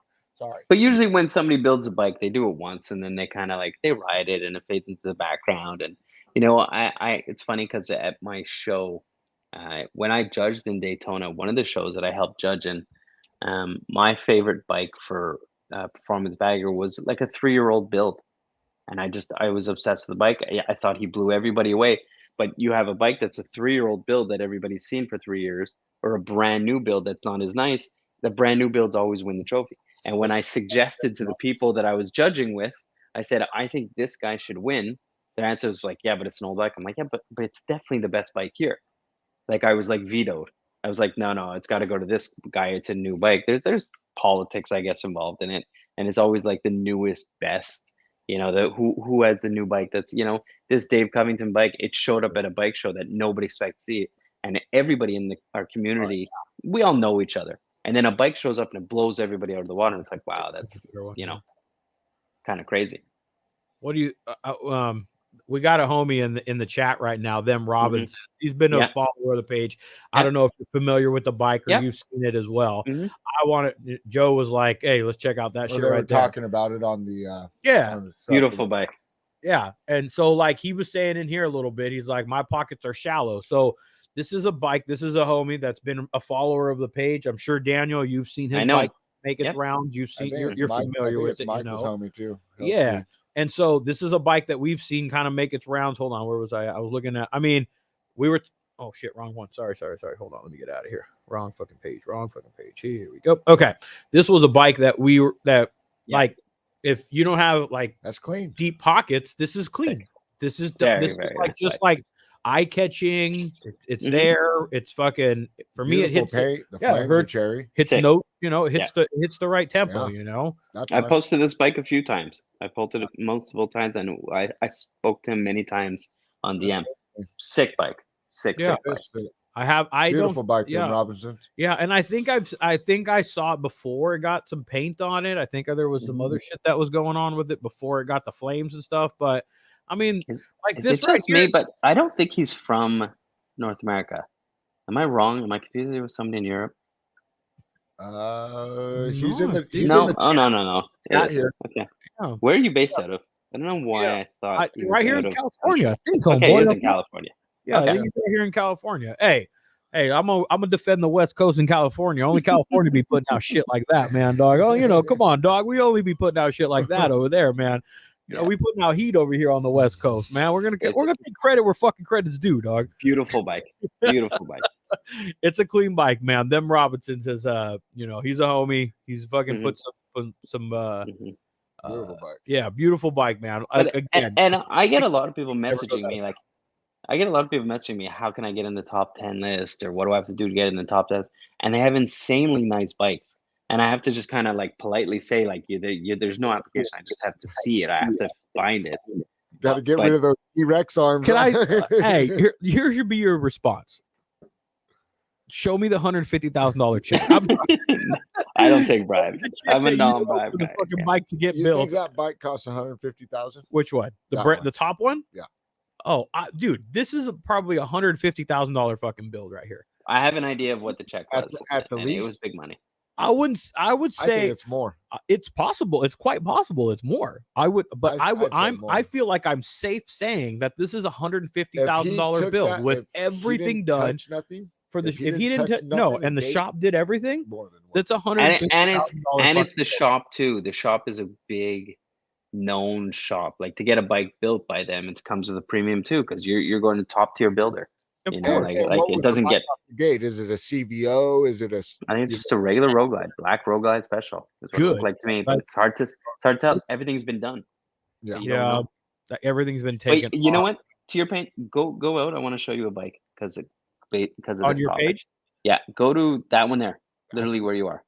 This one. The Street Glide. This this one's number 5. So that's what? DA. Do you know DA?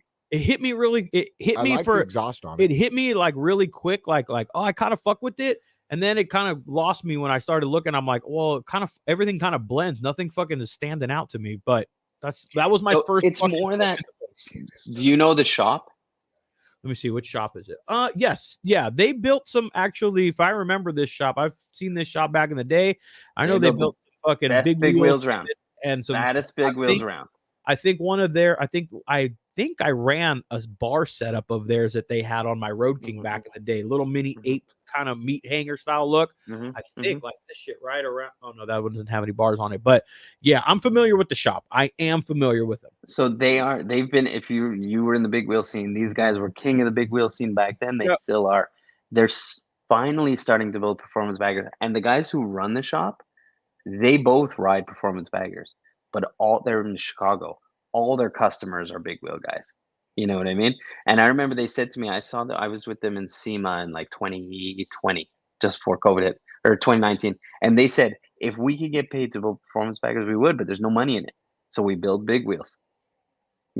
So finally I'm happy to see it. But this is a big wheel shop now building performance bikes. And they're kind of there, I guess, encompasses my entire point of where this shit is at, is that and this isn't any knock to fucking shops, because you got to make a grind, you got a family to support, you got a business to run. That is you adapt your business to what your customer wants. Absolutely. That's exactly what it is. That's exactly what I'm saying. Like, they build what their customer pays them to build, and they still get paid to build big wheels. And these guys love performance baggers, and these guys, in my opinion, are one of the best shops around, DA, and they're great guys. But they still build big wheels because they still get paid to do it. But then they are building their customer who builds big wheels, probably the guy who says, oh, I want a performance one next. And then they're building a performance show bike because it's their clientele. If you're a shop, you want to build a performance bagger show bike. Yeah. It's going to cost more than a big wheel. Like, the money's in it. You want somebody to walk in and say, I want to build a performance bagger as a show bike because there's massive money in it. Why wouldn't you want that? 100%. From a shop perspective, that is what you want. You are a business. You got to go with what your customer wants, with what's paying the bills, with what's keeping the lights on, with what's going to get you in front of other people to have them want you to build shit. The list goes on and on and on. Shop wise, shop perspective, with those goggles on, that's what you want. That's what you're looking for. But this just kind of puts the stamp on it of me going, see, all the big wheel guys have entered the chat. And that is now the level that we're at, is you can't compete. We all know that the big wheel dudes were spending buckets of fucking money on these bikes to build them the way that they are. They usually have the same amount of buckets of money to go and spend on these bikes, and you're just not going to compete with that shit. I wonder what they're getting for these big wheel baggers now in the aftermarket. Fucking pennies on the dollar, probably. Yeah, pennies on the dollar. What you is spend it? $100K to build a bike, you're probably lucky What is to get something like 30. this? You think fucking go look at? Is that a stock wheel in the back? That's a stock fucking rim in the back. It's too hard. It looks chrome. I think it's probably done. Yeah, that's a stock. No, I'm just fucking around, man. I'm just. But they're paying $100,000. They're lucky to get 30. Like an old big wheel though. Like, I mean, look at this. like This an is actual big wheel. look at the difference of where the like attention has gone. You know, look at this is like. Look how long this bike is with the stretched bags and the big wheel. Like, you got to have a raked front end. That's like a 30 probably on the front of that fucking thing. Could be a 32. Yeah, maybe even bigger. Like, look at the difference now between where everybody was doing and what they were doing. This was probably era 2010 to 2015. That's about when the big wheel That's craze. something I had my big wheel in 14. order fucking 5 years ago, bro. Oh man, sorry, Dan. We're Good fucking job. busting our homies balls, man. Look at where the shit has gone. Now look at, they were a little bit performance. Check that 2-into-1 exhaust though. Check that out though. They had 2-into-1. The thing is, they all probably had decent motors in them and stuff like They that. all had big blown motors or turbos. Yeah. Yep. Like now when they build big wheels, they put like performance parts on them. They'll put like, better floorboards and build motors, and that's like performance choppers is a thing, right? I don't know if you've seen that, and choppers with good brakes, and they'll have like an inverted front end, but then it's a rigid, which is kind of like a bit of a mind fuck. But Like I feel like the new thing is going to be the ST fairings. yeah, I want to do. I've started that. I wanted to do. It's going to go to our Dynas. It's going to go to. It's going to be the new thing. It's going to be the ST fairing. It's going to be the new FXRT, FXR fucking front end. It's going to be the new Defender fairing. It's going to be the new fairing you have to win a show with. Yeah, it's creeping that way for sure. But we said it now. You heard it first, motherfuckers. If you've been around for a minute, I know there's a lot of new people that are coming to the game. And on that note, that's good though. I am excited, and I'm happy to kind of see like new Harley people being introduced to the game. But what I would like to see more of from these people that are coming into the game now is, don't worry about, social media we live in, look at what we're doing and all that shit, but don't make that your main focus of being in the lifestyle and the culture and being engulfed in the people that are in this shit. Make that a part of it, but don't make it like the top tier of like what your focus is. Make it like the experiences and the riding and that type of shit, and then everything else will fall into place. But I think so many people, because of a little bit of this whole big wheel people entering the scene, it's watered that down a little bit, and everyone's got to feel like they got to compete and in order to stay relevant. Everybody wants to stay fucking relevant. I feel like people, like newer people that buy Harleys, you'll see them on their stock bike, exhaust, bars and stuff, and you see a change real quick. And I feel like they have to do something like that to be accepted, something like that. Yeah. And that's where it's like, you don't have to do that. Build your bike, like Ray said earlier, and you said, you know what I mean? You're like, I'm done building my bike. I like it. I like to ride it. I'm happy with it. I'm good. So build your bike to you and what you want it to be, and be happy with it. You know what I mean? Make changes down the road. If you like something or see something, make your changes. Do what you want to do, but don't do something to be accepted or something like that. Because you don't need to do that. You know what I mean? When people talk to you and see that you're a good person, like you said earlier, good person, good, solid dude, all that shit's irrelevant now out the door. And you just wasted a bunch of money on something that you're going to sell or something like that. And I've seen it happen. You know what I mean? These guys spend money on all these bikes, and then they turn around and sell it, and they want to buy a Softail, get in the game, and then they want to go get a Dyna because they think a Dyna is cool. Like, bro, I have a Dyna. I wish I had the money. I could go buy a fucking Softail. You know what I mean? Fucking these things ain't that great. Don't get me wrong. I love it. I love them. I love those little pieces I'll of never shit. get rid of mine. But if I had a soft tail, I wouldn't want to sell it to go buy a Dyna. You know what I mean? It's stupidity. Like, what are you doing? You're selling a I always said CR for an 88 YZ. You know what I mean?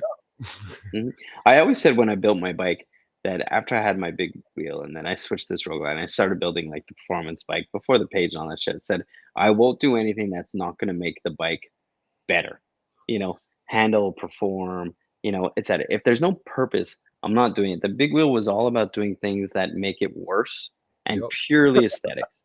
Like you can do something aesthetic as long as it still helps reach its final goal. You know what I mean? Like carbon fiber, in my mind, it's an aesthetic thing. I really do believe that. I think the little weight savings, sure, it makes a difference, but it's a big part of the aesthetic.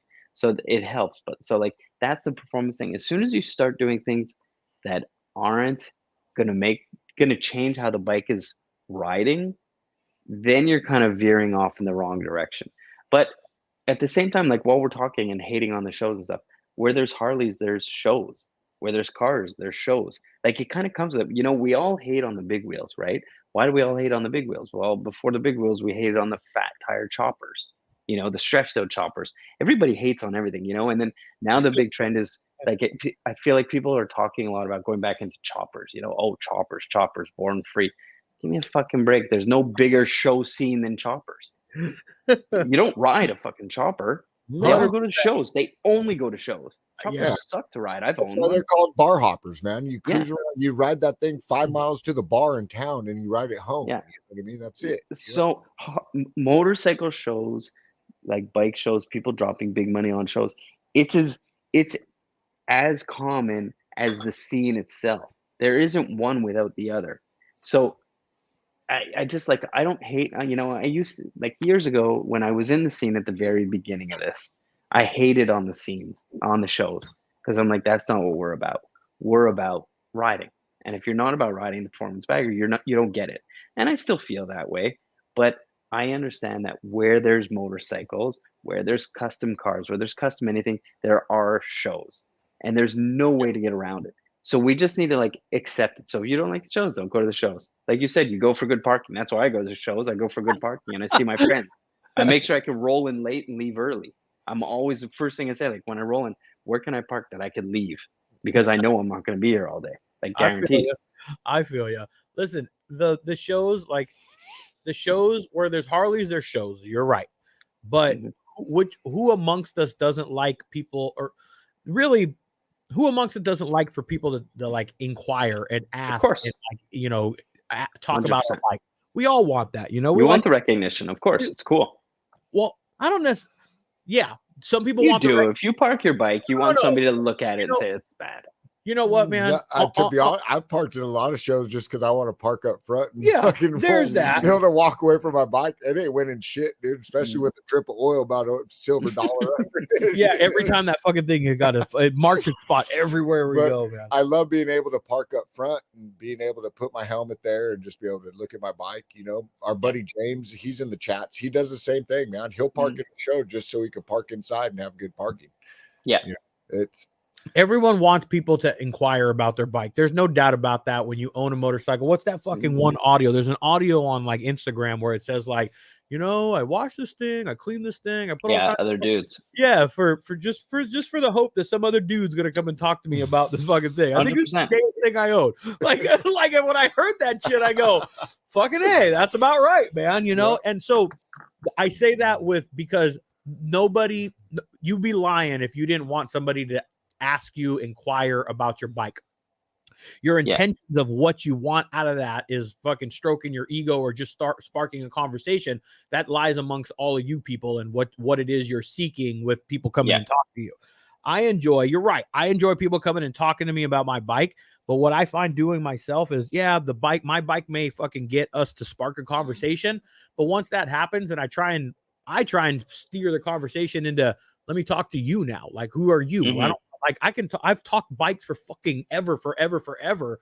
There's probably everything I've already talked about bikes. Then I want to get, if somebody comes up and starts bullshitting with me at an event or a show or whatever it may be, I always like to get down to the more fucking the grassroots of well, who the fuck are you? Let's talk about your riding. Let's talk about where you've been. How long have you been riding? I like to hear about that shit. I don't give a shit about the parts on your bike and all that crap. It's just the bike is just, for me, just the ignition and the igniter for the conversation that I really want to have with you amongst a fucking beer or whatever, a soda, whatever it is you're drinking, you know? That's what that's the level that but I've been around it for a lot longer. I grew up with it a little bit different, you know. I grew up watching my old man talk to somebody at a bar, and you know, I witnessed all of that shit. So for me, my interpretation of it is what I grew up with and what I saw. Other people's is different. They get into the show scene and they want that attention. They want that sort of recognition and conversation to happen. You know, just a different. When I was younger, I wanted it more like, and I have custom cars. I've always had custom cars my whole life, and I build almost a new car every year. I change my car every year, and every year it's like, you know, people want me to come to car shows and this and that. I don't even go to car shows anymore, like, because I do it for myself. Like, I don't really do it for anybody else anymore. When I was younger, I cared. Like, it's like when you're younger and you want to be accepted and you want your peers to like you and you want to feel cool. Like, it's important then. And maybe to somebody who lives, you know, small town somewhere where a lot of his friends are online, he needs that, you know, he needs to be like that affirmation. Like, you know, people think my bike is cool. Maybe it means I'm cool. And like, so I don't hate on anybody. Like, if your thing is the bike show, I just feel bad that you don't get it because you don't get how amazing it is to ride that bike. You know, that's the shame. I can fuck with because, and like at the same time, you could feel bad for something because you look at them and say, you care too much about the show. You should care about your friends and going out for a ride. Like, you know, I'm going to Daytona. I'll go to the shows, but I'm not going to do the shows. And I just want to be on my bike, you know. But I've always felt that way. But maybe if I was 10 years younger, I'd feel differently. Maybe if I was 35, I'd feel differently. I don't know. Yeah. You know what though? You're right. You're right, Daniel. I mean, that's the best part about it. I mean, that's why we have fun at these events, shows and stuff like that, because we're there with our friends and that's what we're there for. You know what I mean? We're not there just to look at bikes. You know, the guys that are there just to look at a bike, walk through the show, look at the vendors, and then they're gone. You know, I can sit there and bullshit all day. Watch my friends come in and out. You know what I mean?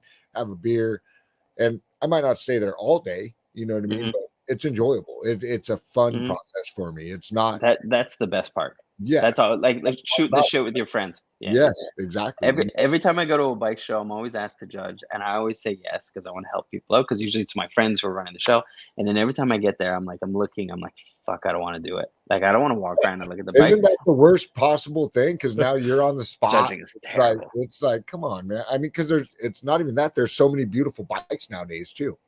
You know, and my pick is never going to be.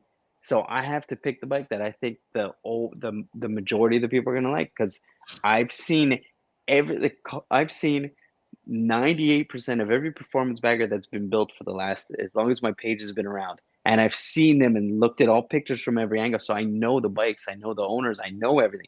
So for me to look at another built bagger, yeah, it's cool. I still love doing it. I still like looking for pictures. I'm still blown away when I see new bikes, but I'm looking for something that that's why I love that Trip 6 bikes. Nobody's ever done anything remotely close to that. And it's paint. Yeah. It's a paint job, but something like that different blew me away. I liked it. Well, it's a Trask built bike with a paint job. I mean, 100%. That is what it is. Isn't anything to just that's why he said it wasn't number one. That's why it wouldn't be number one. I can, then this could be a good advice, man. Pick what you want, dude. Yeah, show or not, bro. Like Daniel, I would pick here's proper baggers top 10 fucking list, man. No, I'm saying even if he's asked to be at a show, like, hey, will you judge these bikes? Like, dude, pick what the fuck you like. Who cares if it's a Well, I'm usually on a panel, and the bike that I'm on a panel usually, because still the owner of the show is gonna have a say. And what ends up happening is the bike that I know is gonna win is the one that wins. You know what I mean? So even if it's not my pick, I'm going to just say, okay, like, I understand you're going to pick this bike, or I'll try not to vote for it. But then at the end, like Daytona, that bike, my number one bike, I didn't want to pick that bike because it was a Covington, because the guy dropped off a bike and had it built. I wanted to build a bike, pick a bike that was built by a guy. You know what I mean? but I just couldn't. In the end, when I walked around and looked at every bike, I just couldn't do it because that bike was just so much Tell me better. you saw the sticker and the stripes on the tires. At least. I would have sided with the homie. I'm gonna say it. I'm gonna side with the homie Joe and say, Daniel, pick the bikes that you think are the fucking top 10. Listen, you're proper. You are the face. You are the fucking person behind Proper Baggers. That's got a little bit of fucking. That's got a little bit clout, of something. Bro. Little clout. Yeah, Like, you know, I 15 get minutes of fame. and I could respect the thought process and kind of like the recognition of like here's why. But ultimately, in the end, this is Proper Baggers. If we're gonna look at this is Proper Baggers top 10. Well, the man behind Proper Baggers is Daniel. And pick the bikes that you think I like this for this fucking reason. Set the standard, set the bar. Maybe next year I'll say fuck it and I'll just do man. what. Maybe next year I'll say fuck it and I'll just do I hope what. that Like, you do, man. like, I get a lot of slack no matter what for my list. People, you know. That way you can go, this is my list, fuck off. No, I mean, I know you don't take that stance, but you know what I'm saying. And you know what I see? Well, I do take that stance a little bit, but I don't pick my top 10 bikes. I pick the top 10 bikes of the year, quote unquote. I would pick your top 10, man. I get it. And I guess. But in the sense of him in the show, if he picks what he wants, and it's a tough position. What it's going to do is it's going to put these other people that thought they were going to win into a perspective of, I should have won this show, but he won because he rode his fucking bike here, or whatever. Or he won because he didn't clean his bike, or his paint job was weird and silly. I know. It appealed to me because I like an 80s bike. This bike might not have got washed, but he rode it here. And if you look at this, and this, and this, and point it, you have your. See what I mean? You have to. It's like it comes with a lot of responsibility picking this list because I have to consider a lot of different factors, and it's not easy to do. And my top 10 list, those bikes can move around anyway. And there's probably 20 bikes I forgot about, or I missed along the way. Guaranteed, I missed bikes, and like I'll have my list ready and I'm counting down, and somebody will say, "Did you see this bike?" I'm like, "Fuck, I forgot that bike." But I'm like, "Well, my list is done. It's too late." I know it's a lot of. I'm sure it's a lot of work. I'm sure you put a lot of. I know you put a lot of thought into like why this is one, and you've already gone and explained that your number 4 like should have been, if you just went with your list, would have been number 1. Maybe next year, instead of doing all that, maybe next year you do a shop build one. Maybe I know it's more effort, but you do shop paid for, and then recognize the people that did this. I know that's more work on your end, but but like when I had my show, the Proper Bagger show in Laconia, which we're gonna do again this year, and it was amazing last year. There was best to show, best performance bagger, Proper Bagger pick. Those are basically 3 different things to me because my favorite bike isn't necessarily the winner, and then the best to show isn't necessarily the best bagger. Like there's so many, So I could do a top 10 list of. I could do multiple top 10 lists. At one point, I was like, I should do an overall top 10 list of all time. But I can tell you, Hell Speed. Hell Speed. He said he can't because he's talking about the list right now. So Hell can't be number 1 because it was built by Trass built bike, but that got completely changed. But number 1 wasn't touched by the owner and completely built by a shop. See what I'm saying? So that's where you. That's 100%. Yeah, you do what you flip flopper down there. I get it. I fuck with that. You know what I didn't break it down the way you did right now. But yeah, it's a. He's got a point. It's a flip flopper. I get it, man. So that's. But to me, it's because Roy's not the original owner. Trip 6 isn't the original owner. He bought the bike. But so is this guy actually the original owner, being that it got built by a shop? You know what I mean? From a title perspective, it's right. I think I know where the bike came from originally, and then he bought it. It trust me.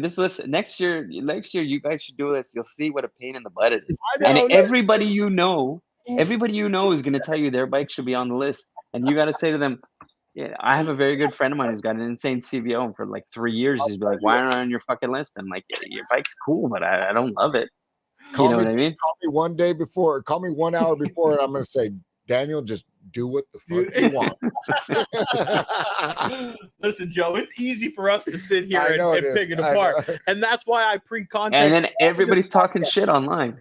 Yeah. But he's going to think about it next No, year. and maybe like, he will. You know what? But I'm going you to know pick what what? the fuck I want. Yeah, maybe he will. But that's why I context this entire podcast with, I like listen, it. this is the Daniel's opinion cool. of this is the opinion of one man, and just he put a lot of thought and It's hard. consideration in it. It's hard. listen, I'm gonna put it on a whole different level. Daniel, you run Proper Baggers, 100,000 people follow I the got one thing. of his shirts. A lot man. of people fucking like follow the page to look for inspiration. They look for like different bikes built. That's why a lot of people flock to it. That's why I flock to it in the very early stages of this shit, because I'm like, this is where I can get fed a bunch of these style of bikes that I want to see. So people still flock to it for those reasons. And now, because it's been around for a little bit longer, they flock to it for the sake of you're going to see some of the best builds that Daniel's tracking down out there to post and let people know about.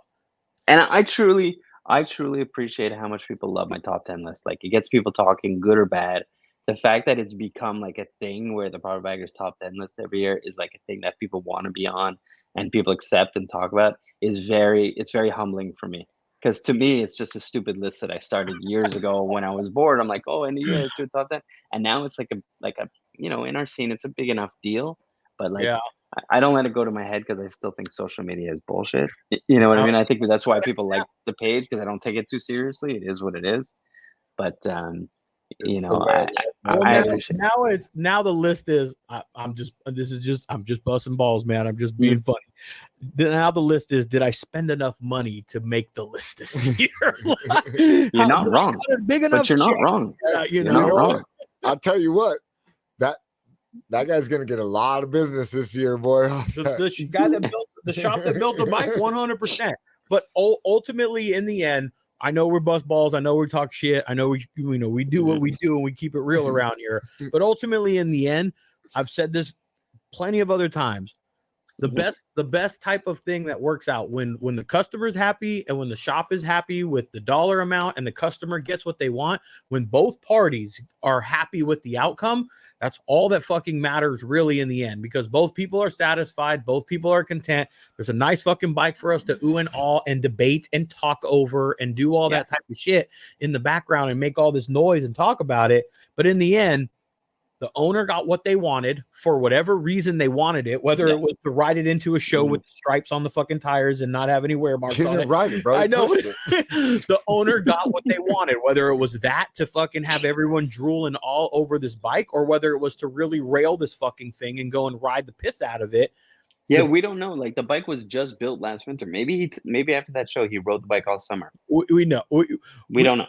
I hope he rode it down the. Don't say it. Don't say it. He probably rode it all summer. Nobody knows him well. Is that the customer who, if it's a shop I'd ride that thing, boy. I'd ride the shit out of that. But as long as both parties are happy with getting what they get out of the deal and what they're coming in with, and they exit with something that they want and that need.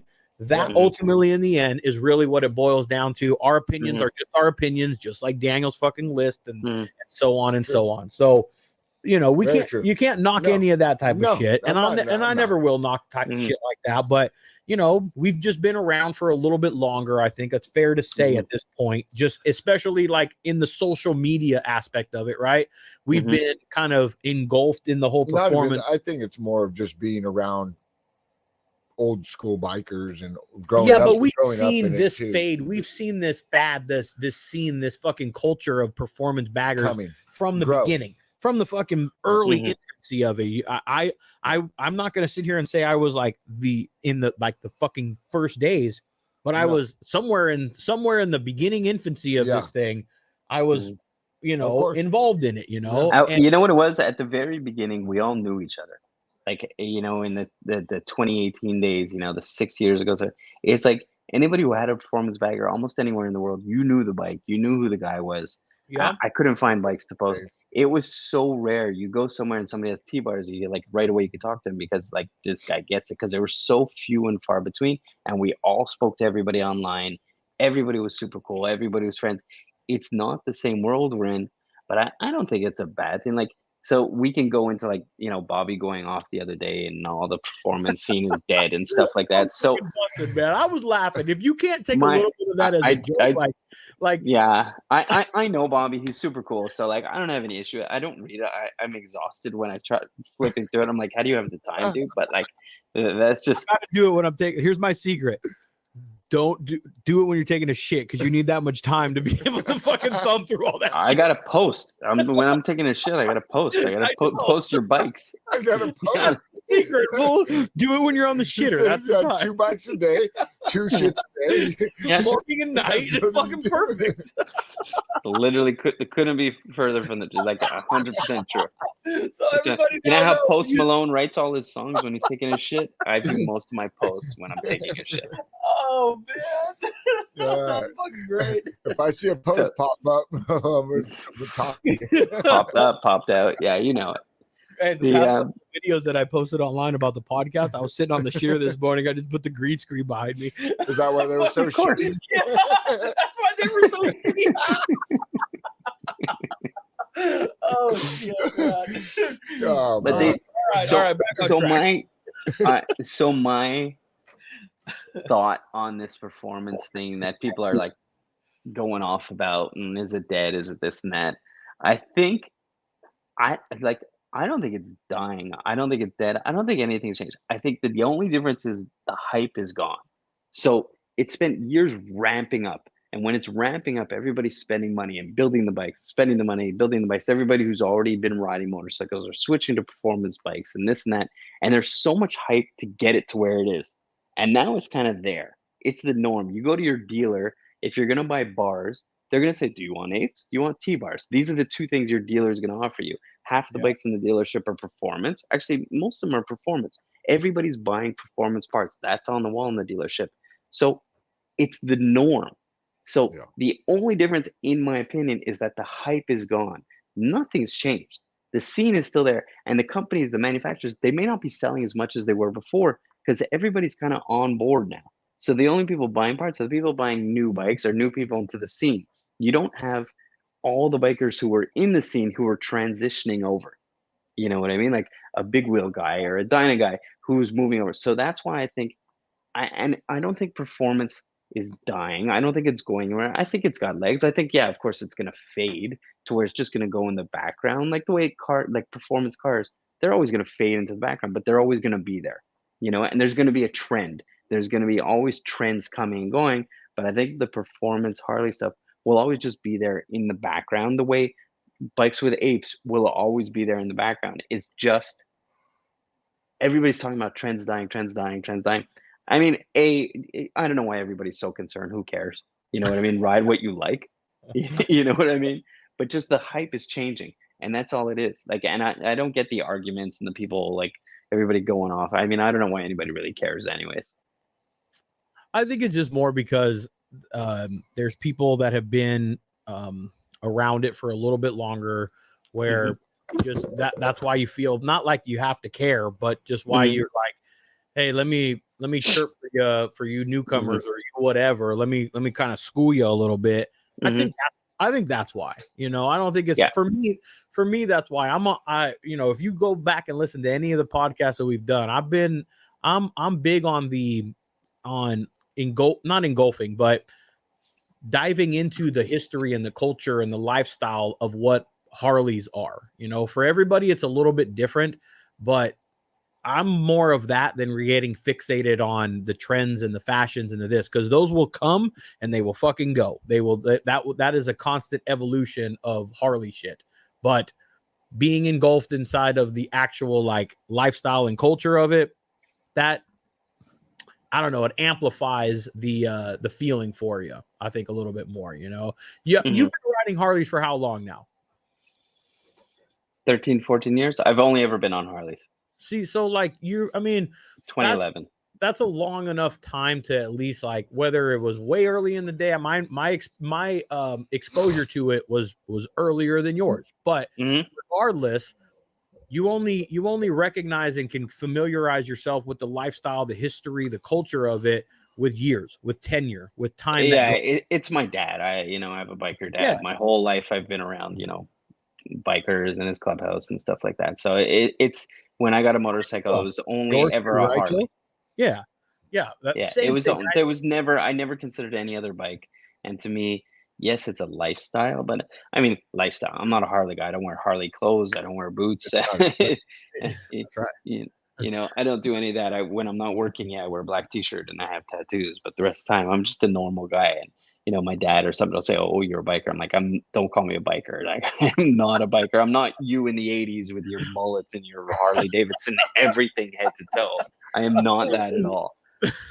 There's that's the old look, or that's the old kind of old fashioned biker that people think about now. You know, the term biker, although old fashioned, there's today's biker. There's today's fucking like, yeah, we wear t-shirts with all our friends on it and we all wear black. We wear fucking Ride Faster pussy shit. We wear fucking Odin shit. We wear a little bit different vibe. We wear the shit that's relevant with what we do. You know, we're not taking an homage back into the shit, you know, but it's just it's different, man. If you dip your toe into it, or if you're just getting into it, or you've been in it because to really like be into it, it takes at least a year, 2 years, 3 years, in my opinion, to really kind of go like understand what riding a Harley is about, and like the camaraderie that comes along with it, and the actual riding with it.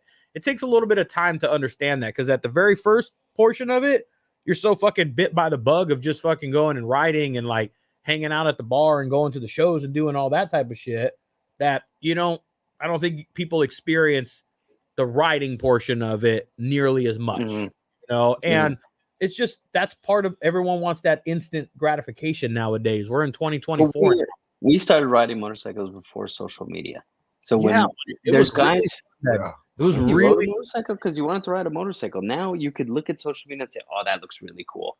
I want to ride a bike because it looks cool online. This looks cool," which is a lot of what the world right now. Like, you're so strongly influenced by social media that we didn't have that influence when we started riding bikes. You know what I mean? It was your family, your dad, your friends, something like that. The idea of just being on a bike, you didn't do it because of something you saw online. It's a different world we live in. Jump on their bike just to ride to a bridge and take a picture.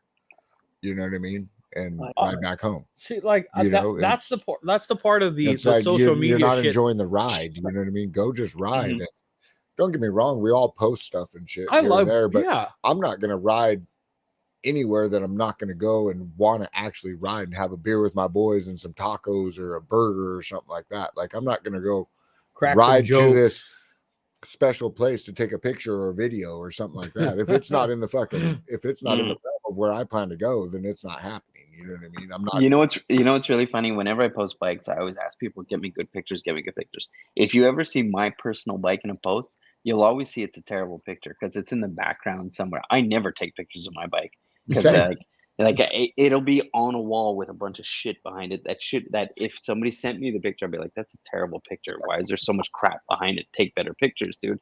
Like, and it's like my pictures are always bad, or it's literally in my parking lot. I took out the bike. Oh, I'm gonna snap a picture of it, and that's it. But you see, guys, these guys go and they do photo shoots and they park their bikes in places and for me, for my page, I truly appreciate it, but I would never do that. Jeez, man. I agree. Yeah, it's evolved, man. I see people that use their bikes now. I feel like, and it's hard to tell nowadays. I don't want to judge anybody by what I just see on their Instagram, but it's sometimes that's all you can. That's the only judgment you can make on people, because that's what they're portraying. And I see the people like riding motorcycles. But then I see them fucking changing in front of the camera and like showing us their wardrobe, and I'm like, what the fuck am I watching? I started following you because I saw a cool bike and I saw you riding the fucking motorcycle, and then all of a sudden I'm watching you do fucking the Macarena and fucking shit before you put TikTok your videos, you do transitional reels and all this shit. I'm not opposed to anybody fucking doing their reels to get people to like, hear about them and hear about what it is that they're doing. But to me, if you're gonna be on if you're gonna portray yourself as a motorcycle rider, man or woman, men or women, don't matter. But if you're gonna portray yourself online, your social media presence is going to be that it's about the motorcycle and the ride. Then fucking show us the motorcycle and the fucking ride. Don't worry about the hitting the algorithm and showing us what you're wearing for the day and doing shit. I guess. It's just a different fucking beast now when it comes to we're older. We're older. We don't care. Like, it's not the same. Kids care so much. No. No, you know what, Daniel? I care, but what I care to see is I care to see some of the fucking the history and the enjoyment of the writing being portrayed more than the fucking worrying about the likes and fucking look at me and getting my relevance inside of it. Like if you're gonna ride a bike, again, male or female, because I've been seeing enough and I follow enough people on social media to go, I see women, I see men, I see this and that. And if you're going to portray yourself as a motorcycle rider or an influencer for whatever as a motorcycle rider, then show us the motorcycle riding. Show us you going to places and doing that, because that there is what inspires other people to get out and fucking ride and start to live this shit. You're inspiring other people, in my opinion, when you start showing the fucking what I'm wearing for today and getting dressed in front of the video and these transitional reels to fucking try and get people to like your page. You're showing them that, oh, it's cool to be an influencer because look at all these fucking attention that you get. Fuck all that shit. Like expose the writing, expose the people that you're meeting and like bring that to the surface of the shit. But now it's got so like, I need the likes, I need this, that part of it is fucked it up. I want people to use the platform and the tools that we have. That's why I like doing what we're doing now, because we're having real legit conversations about this type of shit for people to listen in on and hear about it. Other people are using this shit for fucking dancing and synchronization and all this other bullshit. And it just fucking, it puts you shouldn't be following those accounts anyways. I'm trying not to. And she's probably underage, Ray. No. Touche, motherfucker. Good one right there, man. Fair enough, old boy. Fair fucking so enough. I have two Instagram accounts. I have my personal one and I have the bagger page. So they're very different. Like on the bagger page, I go on the bagger page just to like find content in this snap. But then I go on my personal page for actually what I want to see, because my bagger page is filled with biker shit and biker lifestyle and guys either trying to be macho or guys dancing in front of a fucking camera when they shouldn't, because you're a biker. You're like exactly what you're saying. I go on my personal shit page where I see the stuff I want, motorcycles, cars, watches, like Dwayne said, girls, like that's it. My Dixon matches my bike. Yeah, exactly. That's exactly. That's the level that we got to, and that's that's the shitty part for me about like where it's at right now. I love that people are getting involved in it, but I feel like people are getting involved into the scene for a little bit of the wrong reasons and looking for more of the recognition than what you're really going to take out of this shit. It's where you are though. You're in California. You feel that way more than I do, or maybe I'm a bit removed from it. I think the scene last year, it's like the scene really peaked last year with like clicks and who's cool, who's not cool, this and that. I feel like it definitely dropped off and it leveled off. I don't know about California, but just like nationally, if we look at the whole country, I feel like people care a little less now than they do last year. I think Daytona is going to be a better vibe than it was last year, where it's going to be more about having fun than about, who's who and who's this and that. Like, I don't think people are going to care as much. When I left Daytona last year, and don't get me wrong, I'm one of these so-called cool people when I go to Daytona and I know everybody, but I did feel like it was a little bit like a who's who thing, which I didn't love because it wasn't like that before. And so I think that has kind of curved a little bit this year, and I'm happy about that. So like I just want people to have a good time, ride their bikes, hang out, like no drama. Like drama is always, I hate drama. I hate to say it, man, but being here in Southern California, I hate to be and I'm going to speak on this one myself. It still feels like that here, Daniel. Like it still feels like what you reached on a scene level where you're like, it feels clicky and still like who knows who and that type of stuff. In Southern California, it still feels like that sometimes. You still get those vibes and you still get those things, but it's because it's Southern California and everyone's competing. It's a hard market to compete. It's the Mecca. You're like the epicenter of like the custom world. For sure, it's going to feel that way. I think the rest of the country, it's maybe tapered off a little bit. That's what I see. I definitely feel it a little bit, but it has mellowed out. But it is still a little like that area. And that's, I mean, I'm not, people are going to listen to this shit and go, oh, what's he trying to dive into and shit. It's just, if you're around the Southern California area, it's one of those things that you don't talk about, you don't really say, but you sense it, you know, kind of when you're going to this different it's everywhere. place, I mean, know. it's at bike nights, it's Yeah. at events. You see who hangs out with who, and but a little bit of that is also good for us too, because on the other end of it, it creates just enough competition to keep us kind of thriving and keep us fucking going and shit, you know. So Yeah. there's it's a double-edged sword in that sense, because you know I'm born and raised in Southern California. It's a fucking grind here, man. It is a constant, nonstop, 24/7. You don't stop around here. That's the lifestyle. That's the way that it is. So having a little bit of that, and that's why it's that way, because you're always trying to be one step ahead a little bit. Southern California is where shit kind of blossoms and goes, but it's still a little bit like that around here. But it's gotten a lot better. I think that's fair to say. More people have I think more people have recognized, hey, there's a little piece of this for everybody around here. No, but not one person has to absorb it all and needs all of it. There's plenty. That Southern California is so saturated with motorcycles and all that shit. There's enough there's enough meat on the bone for everybody here to get in on. It's also maybe because like you guys, you ride all year long. You know what I mean? It might be cooler, but you don't have this 6 months where you're sitting back missing something that you love so much, and just like you get rid of the noise. Like you can't ride, you can't see your friends, you're not going to the shows, and it's 6 months of just, your bike is locked away, you don't see it anymore, so you don't have time to miss it, so you don't have time to appreciate like this hobby you have, this thing you love so much, this passion you have, where you're sitting back and you're missing it because it's just there every single day. So it's like maybe everything just builds up because you don't have that, like you don't ever get to step back and step away from it, and just realize, yeah, it's always on. There's no, you don't get to miss. There's no, so the drama could just keep building.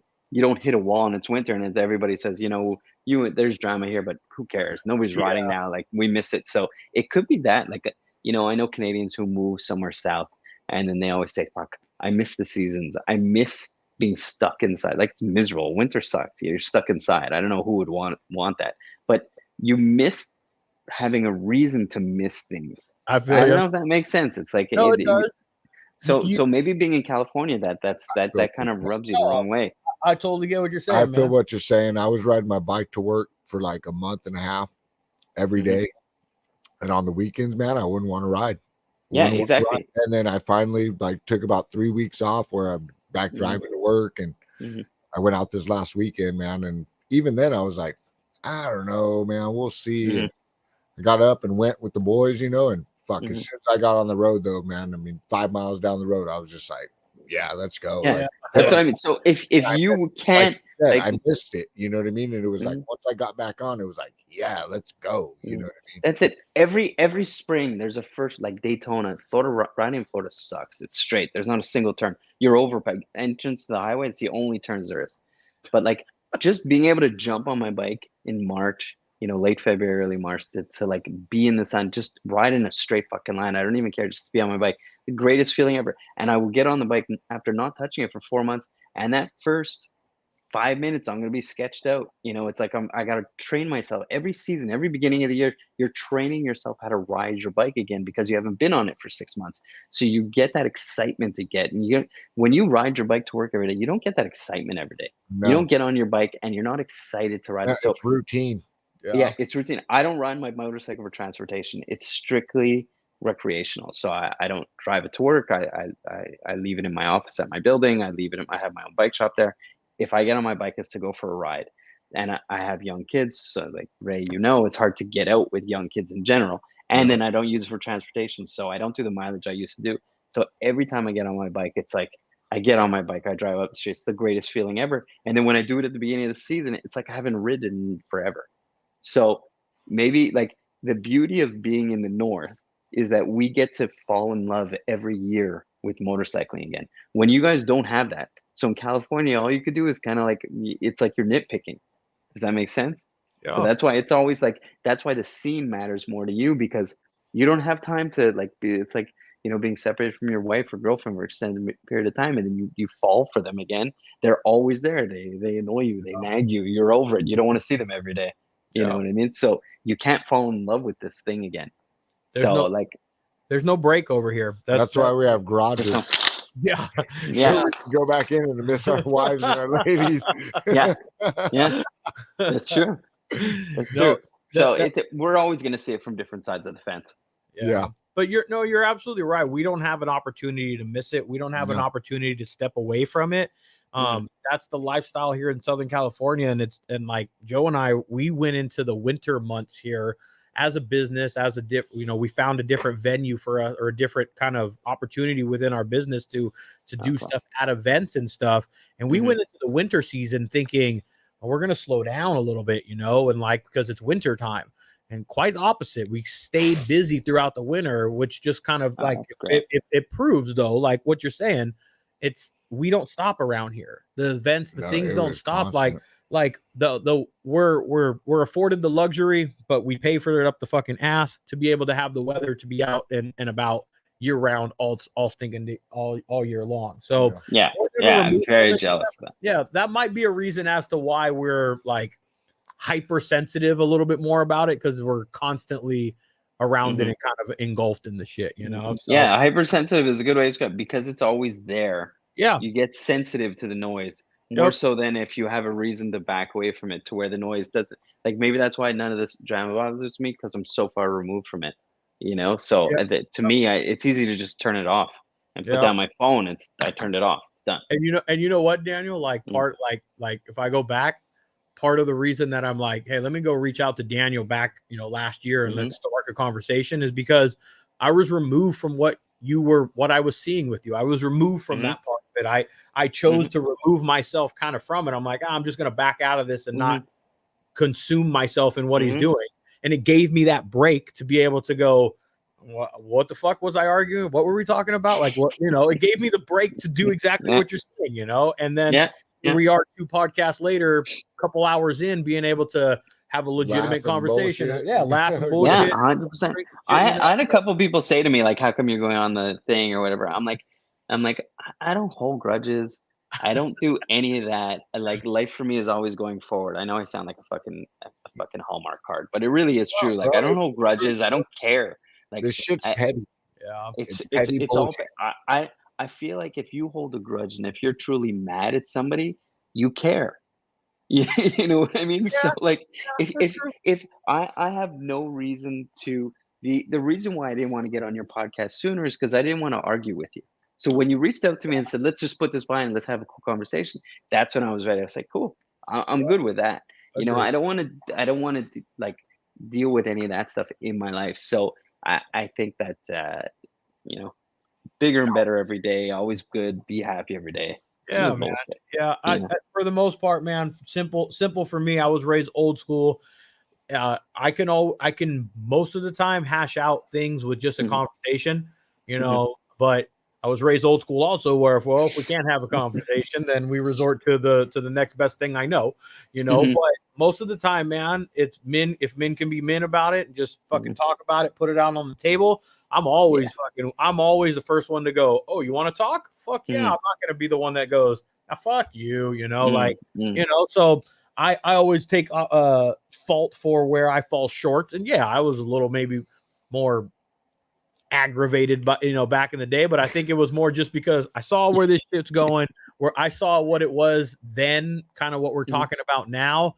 I've learned to let it not fucking bother me, not be a fucking thing, and just fucking roll on, man. See, all the drama going on in the scene, it wasn't my fault. No, you know what I mean? It's like it ain't nobody's fault. It wasn't. I wasn't part of the problem. I'm just like, I'm just like a bystander. I feel but it's all good. Your social media rank puts you in the fucking in the fire. It's easy to hate me. It's easy, but like, when you get to know me, and I feel like a big reason why the page is successful or has been done relatively well without me killing myself to make it happen, it's just grown naturally, is because of like, I just love the bikes. You know what I mean? And I love the bikes. The page pays me a few dollars these days. Again, it'll never pay me enough to make it worth it. But like, and I support my friends and I support the community, and I'm happy to do it. And eventually it's going to run out and it's going to die. And okay, when it goes away. It's just fun. It takes me away from my job and my family and everything else I have that like consumes you all day, every day. And it's a little bit of an outlet. you know, and you talk to people everywhere, all around the world, who are just your friends, which is cool. Yep. And if you're taking that away from it, that's probably the most important thing from it all, man. Despite the comments and whether it's negativity, all the opinions that come your way, if you're still enjoying it and absorbing it and putting out your content for all the reasons that you just shared, that's the main reason to do this shit. That's why Joe and I do this shit. We just like to have these conversations. We like to be like, we're lifestyle people. We like to be around people that are fucking like us, that ride motorcycles, and we're in our element when we're doing and talking to people like this, man. So kudos to you, man. Keep doing what you're doing, man. I know it's late over there on the it's getting late. I gotta get to bed.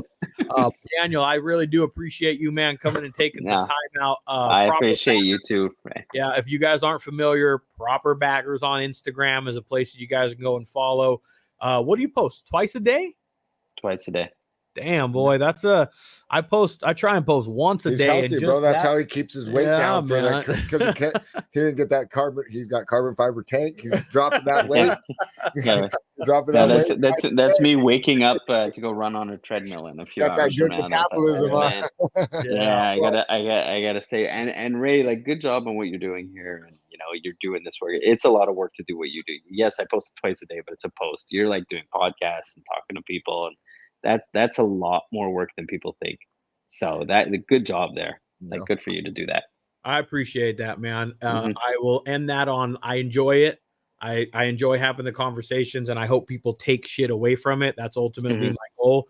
And I appreciate that, though, man. That's the type of shit that kind of keeps Joe and I marching on this track, man, of doing what we're doing. So thank you, Daniel. We appreciate you.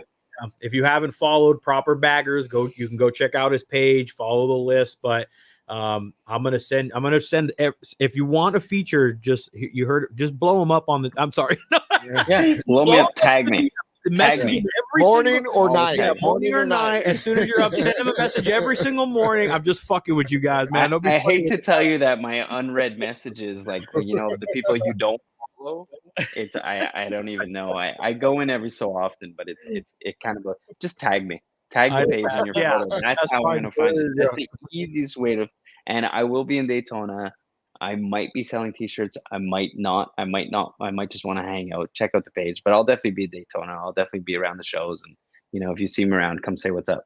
Right on, I got one of your shirts, bro. I got one of your shirts. I appreciate that. I truly, I heard you say that before. I truly appreciate it. When I had a bagger, I wrecked it, but I got it now, but I had a bagger. And anything we can share, Daniel, tag us. You don't have to make it dominant in your shit. Put it off to the side, whatever, man. But anything we can share for you, we're always about that shit, man. We support. Yeah, I appreciate it. Yeah, support those who support you. 100%. Big believer in that. All right. Regardless of what Bobby says, fucking support those who support you. I support Bobby too. I support him when he was posting everything. I was gonna put some of the stuff where he tagged me that he mentioned me in my story, and I was just having a bad day. So I'm like, I couldn't. I'm exhausted today. I couldn't be bothered. I'm trying to get him on the podcast here soon. That ought to be an interesting one right there, man. Yeah. So, he's done it before. Yeah, he's been on with me before, and we'll dive down that stupid road again. That we will. But Daniel, thanks, man. All right, man. You, man. Thanks, guys. We'll do it again sometime, man. Enjoy the rest. Take of your care, time. guys. All right, have a good one. Later. Bye.